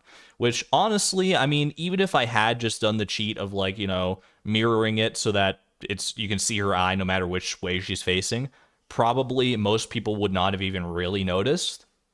But it was a big enough detail to me that it just didn't feel right to not have it, you know, make sense from like you're actually like I feel like if I had done it that way, it would have kind of broken the illusion that like, oh, this is actually, you know, Chloe, you know, walking across the screen and looking and turning and actually like physically interacting with the video. It would have been more like, oh, this is just like an edited version of Chloe on top of the video. She's not actually there. But yeah, and some people definitely would have noticed. So I'm glad I went the extra mile to make sure that worked out that way. You also can't have crab pots at the night market, meaning that I'd have to find new homes for them. A little time travel experimentation later, however, I managed to set up a good stretch of them on this path to the Pirate Cove, which I'd need to visit for the stingray. Yo, Sarah Yams, welcome on in. But moving my attempts to the night market wasn't the only change I made to my approach. In keeping with the idea of avoiding magic bait where possible, I decided to revisit this idea of the wild bait gambit from earlier. While this strategy makes sense on paper, there's one glaring problem with it. Since the first step involves catching all the fish that require magic bait, it means that you're contending with the largest possible pool of fish for the majority of your time in each area. And more likely than not, some of the fish you catch during that time will be ones that you could have caught faster using wild bait anyway. So what if I instead reversed this approach and pay attention, by the way, wild bait gambit. Just is a subtle detail you might not notice if you pay close attention to the title that's up here. Weren't I fishing on Winter 18th at some point? Did I sleep around the year? There was a time where I was fishing on Winter 18th. I think there was like a sort of experimentation phase somewhere in the middle of all this that I kind of glossed over. But good eye, Rebescapades. Focused on catching all the fish available with wild bait first, then just kind of tried my luck with the ones that need magic bait. The rationale here is that you hook fish significantly faster with wild bait, meaning that you'll save time by using it on as many fish as possible in an area, assuming you don't get too many repeat catches once you switch to magic. Look, the wilder bait gambit. Stupid, subtle little detail, but it is a wilder bait gambit. There it is. I don't know if anyone would have picked up on that, but I couldn't decide whether to call it the magic bait gambit or the wilder bait gambit, but wilder bait definitely makes more sense and is funnier. So you always thought it would be better to use wild bait first. You were relieved when I exchanged them. There have been a few comments, and I still don't know if like this was ultimately the best strategy or not. Like whether to use magic bait or wild bait first. I'm not going to get into the minutia of like the differences and why one could be better than the other here necessarily. I mean, I sort of go into that in the video anyway. So, but I mean, I'm happy with where I landed, and I think either way, either approach you take to it, you probably could complete the challenge regardless. A lot of it just does come down to luck at the end of the day, I think. As long as I didn't call it the Master Gambit. Is it funnier than go with that one? So true. This new strategy does necessitate a dramatic overhaul of my established route, though. Since I'll want to maximize my use of wild bait, I'll need to be in specific locations at specific times to have the best chance at snagging various time-sensitive. This chart did not take as long as you might expect. Just like looking at it, it took probably to put this whole thing together. I want to say it took like, I don't know, like an hour and a half, something like that, to do all this, which I think is a testament to the fact that like making a chart like this on screen probably would have taken me considerably longer earlier on in the creation process of this video, but now I kind of had my own little like work pipeline going. And I think like if you're looking for like, you know, video creation tips out of this, which I hope I'm providing some in some capacity here, but like I do think that's an important part, is just finding your own work pipeline that works for you, is like, you know, making things, learning as you go. There's no hard and fast rules that are going to work for every video out there. Like obviously the tips and stuff and the techniques that I use to make this video wouldn't work for a, you know, a video on like a cooking channel where you're like giving like a recipe tutorial or something like that. There might be some overlaps here and there in just basic video creation processes, but for the most part you have to learn your own workflow and you have to work within that. And it's just, you know, trial and error and experience is ultimately the only way to do it. But let this video be a testament in some way that if you put in the time and really just, you know, put your nose to the grindstone, even if you like see like a graphic and you're like, I don't know how to make that. I want to make something like that, but I have no idea how to make that. I don't even know where to start. Just like start trying things. That's ultimately what I did. I tried a lot of things. A lot of things I didn't like, I scrapped and I did them again. And it's just over and over and over doing that. There's really no shortcut that I've found anyway to putting in the time there. So, oh my goodness, Apriske, thank you for the 22 euro super chat, by the way. I admire your resilience, not only in fishing, but especially in starting again after losing your first edit when it wasn't easy. Thank you so much. I really do appreciate that. That's that means a lot to me. It was not easy. I'll probably talk about that a little bit more towards like the end of the video, but yeah, thank you. Fish that would otherwise require magic bait. But after staring at these... And thank you to Ophir for the 50 DKK. Is that Danish krone? Am I learning? I maybe. I don't know. Thank you for the 50. One of my favorite Stardew challenge videos ever. Thank you for this. It is Danish krone. Let's go. Thank you so much for the generosity. I appreciate it. Fish time charts on the wiki for far too long, I settled on a route that made a good amount of sense. It has one major bottleneck, being that I have to finish these early areas with enough time to comfortably catch an octopus and tilapia on Ginger Island. If I pull that off though, the rest of the route actually has a decent amount of leeway. Enough leeway that it almost felt like this new approach could have the potential to catch even more than my 60 fish goal. Foreshadowing is a literary device. Oh no, I shouldn't get too ambitious. 60 fish is still plenty. So after loading a backup save and setting the stage one more time, I woke up on the first day of the night market and put my new route through its paces. It admittedly took some time for me to get used to this new path, given how much time I'd put into learning the first one, but I could tell almost immediately that I was onto something. This felt different. Good different. It was hard to place exactly why or how it was better, but it only took until my 121st attempt for me to catch 57 fish. Only until my 121st attempt. And not long after that, oh, man. attempt 140 demonstrated exactly how much potential this new approach had. 140. This is, even though, you know, this isn't ultimately the attempt that does it, that finishes things off here. This attempt is it holds a special place in my heart. It was sort of the turning point for the rest of the challenge. And even in the video here, I think, you know, especially towards the end, after, you know, what happens at the end of attempt 140, it's, I hope I made it clear just how, you know, how pivotal this was. It began the same way as any other, by catching the legend and the lake fish as quickly as possible. I did actually use magic bait for the lake fish, which goes against my general strategy for this route, but the pool of fish here is small enough that it felt like a reasonable risk. And it paid off this time, netting me 3 extra fish compared to what I needed. I ran down to the river and swiftly hooked the angler, plus a wayward catfish, before switching to wild bait in order to catch the remaining native fish. But seeing that my window to reach Ginger Island was closing, I left behind the lingcod and ran off to the mines, prepared to reset if these capricious little fish took too long. Thankfully, both the Good use of stonefish the word and ice capricious bit right there. cooperated well enough, and I was on my way Doesn't to get the enough island love. just past 11 a.m. Not a ton of time to hook the octopus, but enough to give it an earnest effort.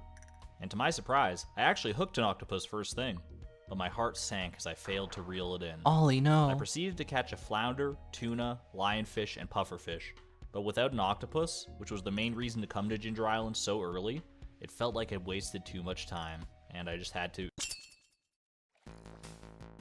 With just 10 minutes to spare, another octopus I like took the that bait, moment too. and this time, I successfully pulled it in. No time to lose, I hooked the blue discus and tilapia back to back and booked it east to the Pirate Cove. Luckily enough, I'd already caught the majority of the fish I needed here, and after just Your kittens are straight up watching the stream right now. Yo, we got a captive audience. Hello to the kittens.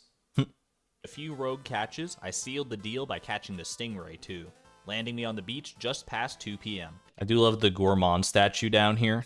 There were so many times. Every time I caught the gourmand statue at the Pirate Cove, the run felt like extra blessed.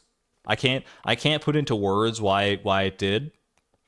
I just seen that little dude. I always put him in this spot right here every time I did catch him, so that I could look down and just see him smiling up at me. Anytime I caught something like that, there's the gourmand statue, there's the wall basket in the secret woods, there's the pearl in the submarine, even though that one's like much rarer. Anytime I caught like a little extra piece of treasure like that, it just felt like, you know, someone smiling down on this run. And you know, they didn't always pan out, but it was always a fun time when I saw one of those at least.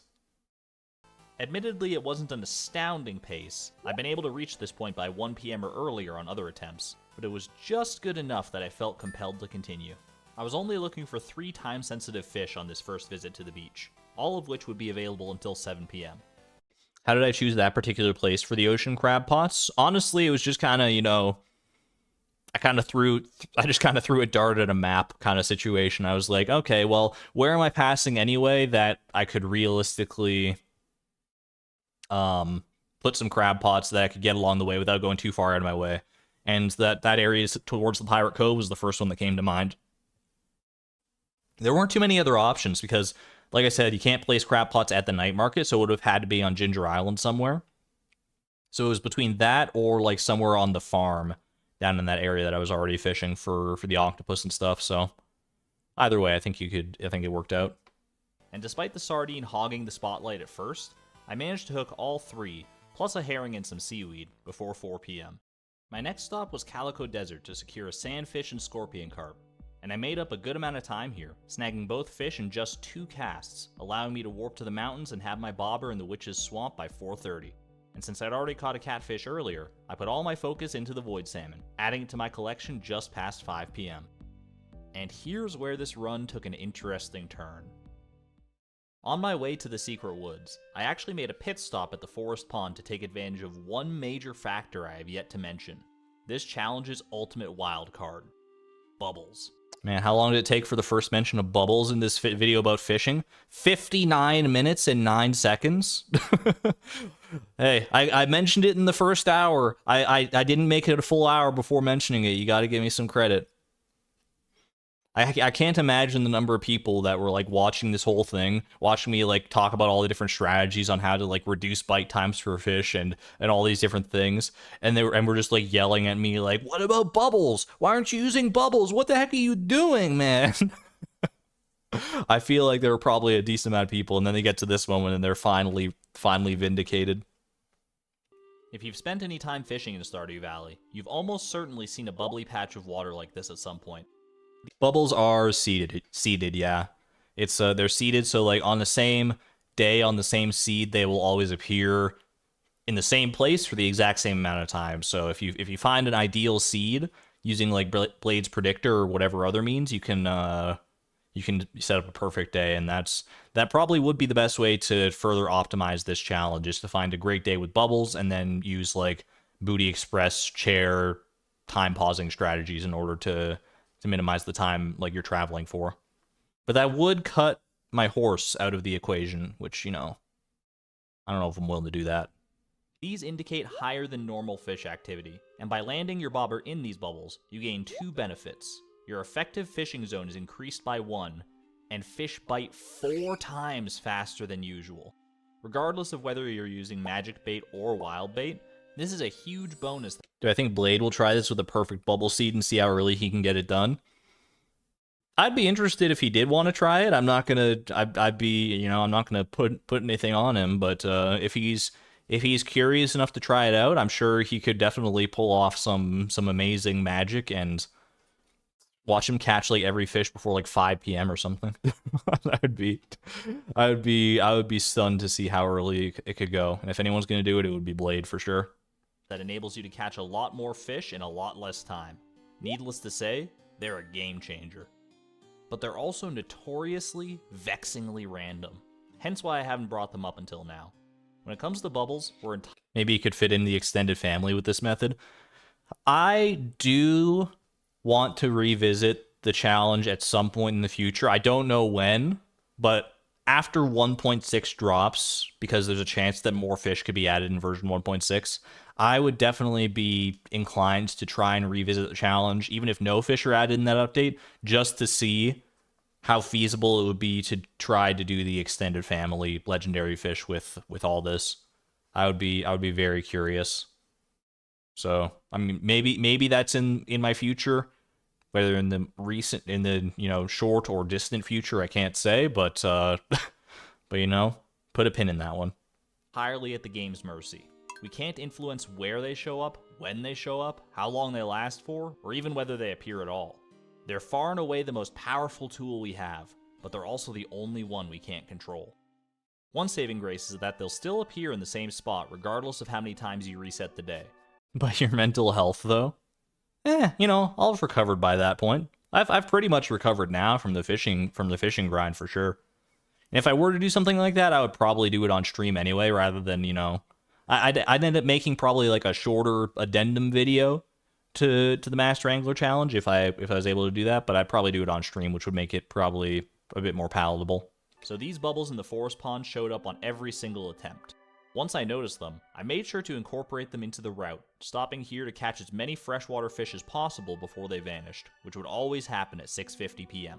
Pretty much recovered now. I mean, it's like I say at the end of the video, part of me is always going to be stuck on Fishy Farm, I think. Now this might seem like a bad place for bubbles to spawn, given the small selection of fish in the pond. Do I still enjoy fishing in Stardew Valley after this challenge? I think I enjoy fishing more after this challenge, if that makes any sense at all. Now that I have such a firm understanding of the mechanics, and I've, you know, been through like this trial by fire, this trial by water, I guess. It's I don't know, it's just kind of solidified my love for the fishing mechanics in Stardew Valley. It's simple, but there's so much like hidden complexity behind it, as is demonstrated by this like 90-minute video, right? But interestingly, when you use magic bait here, you're able to catch both. Did I count bubble scouting as attempts? I did not. No, bubble scouting was its own separate grind basically. Both pond and river fish, since both bodies of water are on the same map. Normally magic bait doesn't let you bypass location requirements, but this is the exception to the rule, it seems. This lucky happenstance netted me 4 additional fish in the hour I spent there, which was 4 fewer that I'd have to worry about on my return trip. Getting back on track though, I hightailed it to the secret woods and caught a wood skip on my first cast, allowing me to warp to the night market just past 7 p.m. And as I rode across the dock and began the slow, tense ride to the bottom of the sea, nerves crept in. This night market strategy was the linchpin I'd built this whole new route around, and if it let me down now, it would be a huge blow to my morale. Was this really the best path forward? It's amazing how much a heartbeat sound effect can add to something. Fish, blobfish, and midnight squid in a mere 40 in-game minutes, faster than I'd ever done it before. Stunned, I warped to the surface and sprinted for the tide pools for my final round of saltwater fishing. And I actually got lucky enough for more bubbles to spawn, which had the added benefit of letting me catch the crimson fish here instead of running to the end of the dock like usual. I like that I used this song, by the way, this like Sam's Band electronic mix. Putting it here specifically was sort of my way. I wanted people to, like, if you had seen the No Level Up challenge from way back in the day, and I used this song in a very, you know, pivotal moment of that challenge, where I'm like, you know, trying to get to floor 40 without leveling up or whatever. So it was a special song to me in that regard. So I knew that whenever I used it here, I think I used it at one point earlier but using it here specifically was a choice that I made because I want people to like think like, oh, this is the song. Wait, I know this song. And if people had that sort of background knowledge, they would kind of like perk up hearing this. They'd be like, wait, is this the moment? Is he about to do it? Is this happening now? And then a little bit, and then just a little bit later on, it gets a little bit subverted because the music with this right here, I didn't feel all that confident that this run would be. the music fades off, and then don't get me wrong, you get sad violin music instead. And out pace, and it felt great that my new route and strategies were paying off. But I'd done this too many times to get my hopes up. The worst of the RNG was upon me now, and with 7 more oceanic fish still to catch, odds were that this run would sputter and die here. I resigned myself to the fact that this would be a good run, but not a new record. But then I give you hope again here. And then I caught an anchovy. Then a super cucumber. And a squid. Red snapper, halibut, eel. Suddenly, all I needed was an albacore, and in just over. I love that moment, by the way. That's of all the moments in any of the attempts, probably this is like one of the most, other than like the final few attempts, obviously. This is like one of those magical moments that was like, it made me realize like, wait, there's a chance, there's a shot I can do this. Just seeing this slew of fish, and like, I had to edit that together in such a special way, because in the moment it felt like, wait, this is it. It felt like one of those moments, because even like just looking at this, like looking at the order of the fish I catch here and like how many of each fish I've caught, it was not really that much of an exaggeration. Like I basically caught, like, the only fish that interrupted any of these catches, I caught a tilapia and a herring. And then the rest of these were all fish that I had not caught yet, and I needed, and I caught like one of each. And it's like I didn't cancel any casts in between, I'm pretty sure. It was just a pure magical string of fish catches right there, and it's hard to, it's like, you know, hard to describe exactly how that felt in the moment. Over 1 in-game hour, this run ascended from a solid pace to an absolute juggernaut of its kind. Finally, after more than 35 hours of attempts, this was the run I'd been seeking. All I had to do now was make the most of it. Flabbergasted, I took off for the sewers. It took a bit longer than normal, but I caught the mutant carp and slimejack before darting over to Arrowhead Island and pulling in the glacier fish at 1 a.m. Fueled by... What are my ring combos? Honestly, I don't remember. I could load into the farm and find out, but they didn't especially matter for the challenge. The only one that really mattered was the glow ring, so that I could like see, and it looked good. But there are no rings that help with fishing in particular. Pure adrenaline. I pushed Chloe to her limits, catching a last-minute sunfish and lingcod before... Is there a reason I didn't use up tackles? I did have a lot of tackles there that were like, had like partial durability.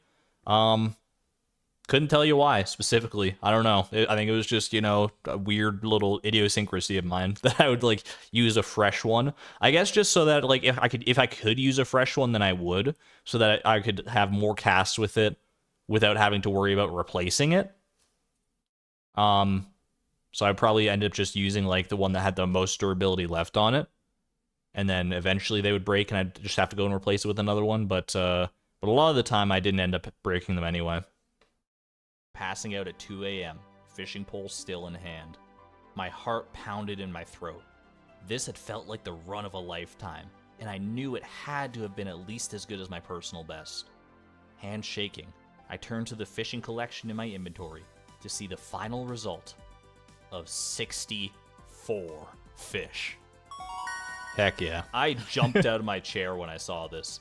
Not only had I shattered my personal best, not only had I blown past my 60 fish goal, I had gotten within striking distance of catching every single fish in the game.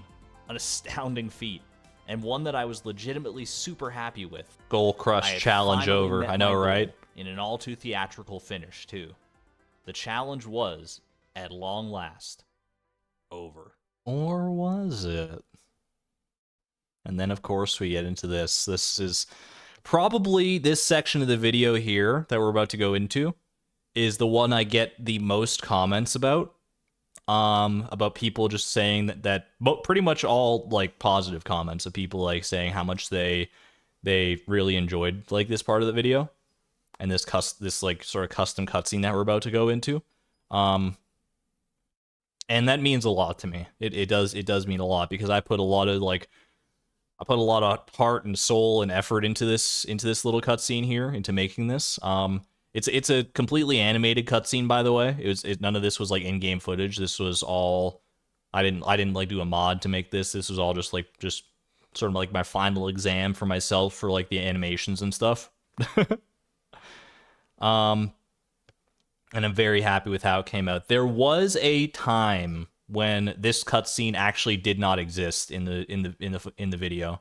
The original incarnation of this video, the way I had planned this, was at the end of attempt 140, I showed like 64 fish, and then I just sort of went into like a more vocal, verbal explanation that kind of blended in more seamlessly with the rest of the video. And that would have been fine.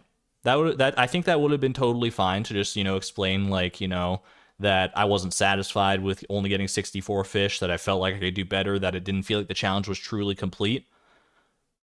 But I don't know. I hummed and hawed a lot over whether I should do this cutscene. I had the idea in my head, and I was like, is it like too different from the rest of the video? Is it too much of a departure? Is it like too weird? Is it like cringy that I'm, like doing like this sort of almost fan fiction-esque thing in the middle of this this challenge video? And I was like, at the end of the day, I was like, you know what? I'm just gonna go all in. I'm gonna go all out. Do this as the best I can. I think this is cute. I think this is fun. I think it's a good way and a creative, unique way to express this sort of sentiment. And to hell if anyone if anyone doesn't like it. This was one for me, and I'm glad that it worked out so well for so many other people too. I'm glad that the passion and the heart that I put into this came through cleanly. It's a little cringe, but in a good way.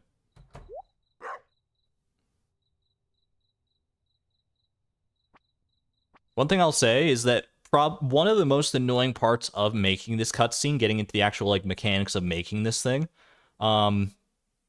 was obviously there's this opening part of it that's at night, but there are parts that are lit up, and trying to find a way to do the lighting effectively, like where Haley turns on this lamp here, and like this part's lit up, but then it fades off into darkness. That was hard, and I struggled for a while on deciding like the best way to do that to make it look as good as it could.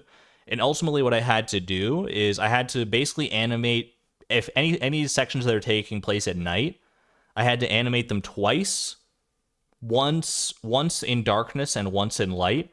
And then and any of the parts that I wanted lit up, I would mask out in a certain way and like sort of feather off into the distance like this, and then overlay it on top of the darker portion, and then kind of just blend them together as best I could. And I think the final result is pretty good.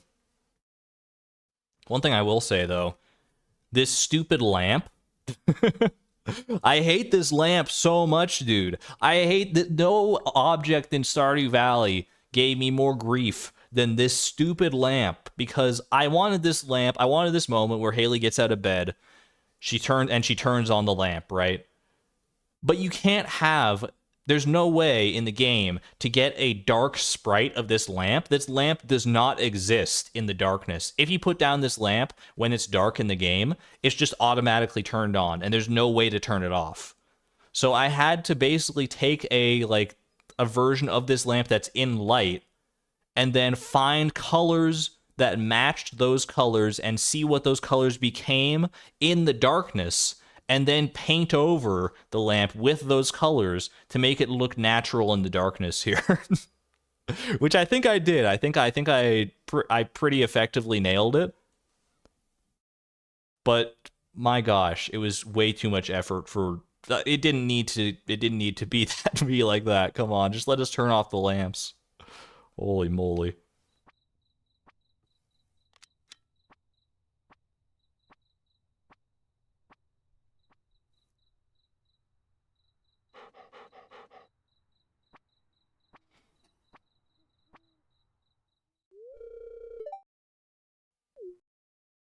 Such a rude lamp. So true.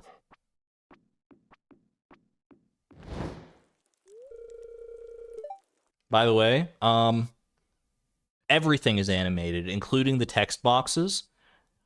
If there is a way in Premiere Pro, like some kind of effect that makes it so you can do like a typewriter effect to, you know, do like one letter at a time in a certain like interval of frames or whatever, I didn't find it. I couldn't find it. I looked for a long time and tried to find it. I did not find it. So I was like, well, I can't figure it out. There's probably a better way to do this, but I'm just going to do it the way I know is going to work. It's going to take longer and it's going to be annoying, but I did it the manual way. If you pause here, you can see this is how it happened. You know, I'd have this blank text box, I'd have Haley there, I'd have whatever, and then I'd have whatever I wanted to type, and I'd be like, all right, type H, move forward 2 frames, type O, move forward 2 frames, type W, move forward 2 frames, type space, move forward 2 frames, type M, 2 frames, A, 2 frames, N, 2 frames, and I did that for all the text in this entire stinking cutscene. It was probably the stupidest way I could have done it, but it's the only way that I could figure out at the time. And you know what? It's, you know, once you get into a rhythm of doing it, it doesn't take that long, but it took long enough is all I'm going to say. Should have just modded, honestly though, right? Also, this little box down here, this little like dancing X at the bottom of these text boxes, I had to animate that too. I had to get like all the different frames for that thing so that it, you know, it danced in the right frames like that. There was a lot going in here.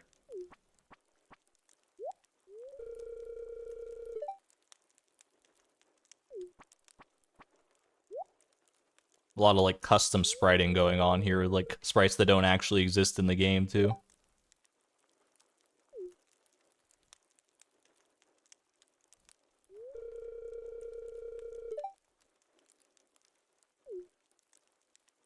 Should the purple friendship star pulsate or something? The star does not pulsate now, as far as I recall anyway.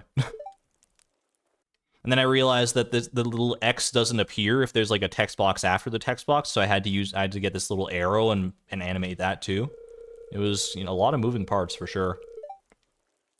This fire is a bunch of separate frames animated together. Just everything you see. Now that I look at it, I'm like, how the heck did I have the patience for this?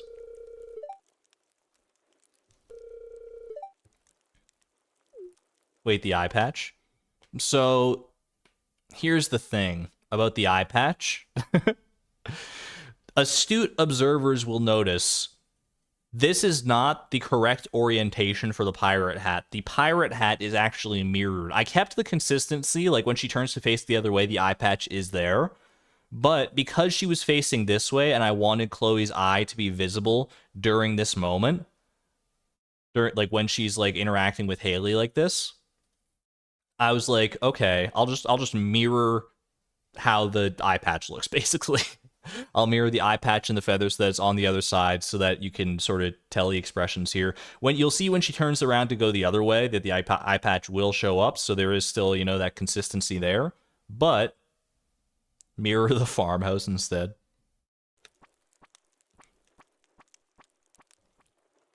Also, one of the I didn't realize this until the final render, until like one of my few rewatches. I think this cutscene came together pretty seamlessly. The one part where I see a flaw, the one part where I see like a relatively glaring flaw, at least glaring in my eyes. Haley's walking away here. Pay attention to her shadow. Shadow clips over the top of this wall. It should be hiding behind that wall because she's going through this passageway, but it clips a few pixels over the top of the wall, so you can tell that she's animated and she's not actually walking through there. Unwatchable. You don't see it. You can't notice. That happens in game anyway. I don't even know if it does happen that way in game. If you pay close enough attention, you'll see. You'll see the shadow goes over the wall right there. Literally unwatchable.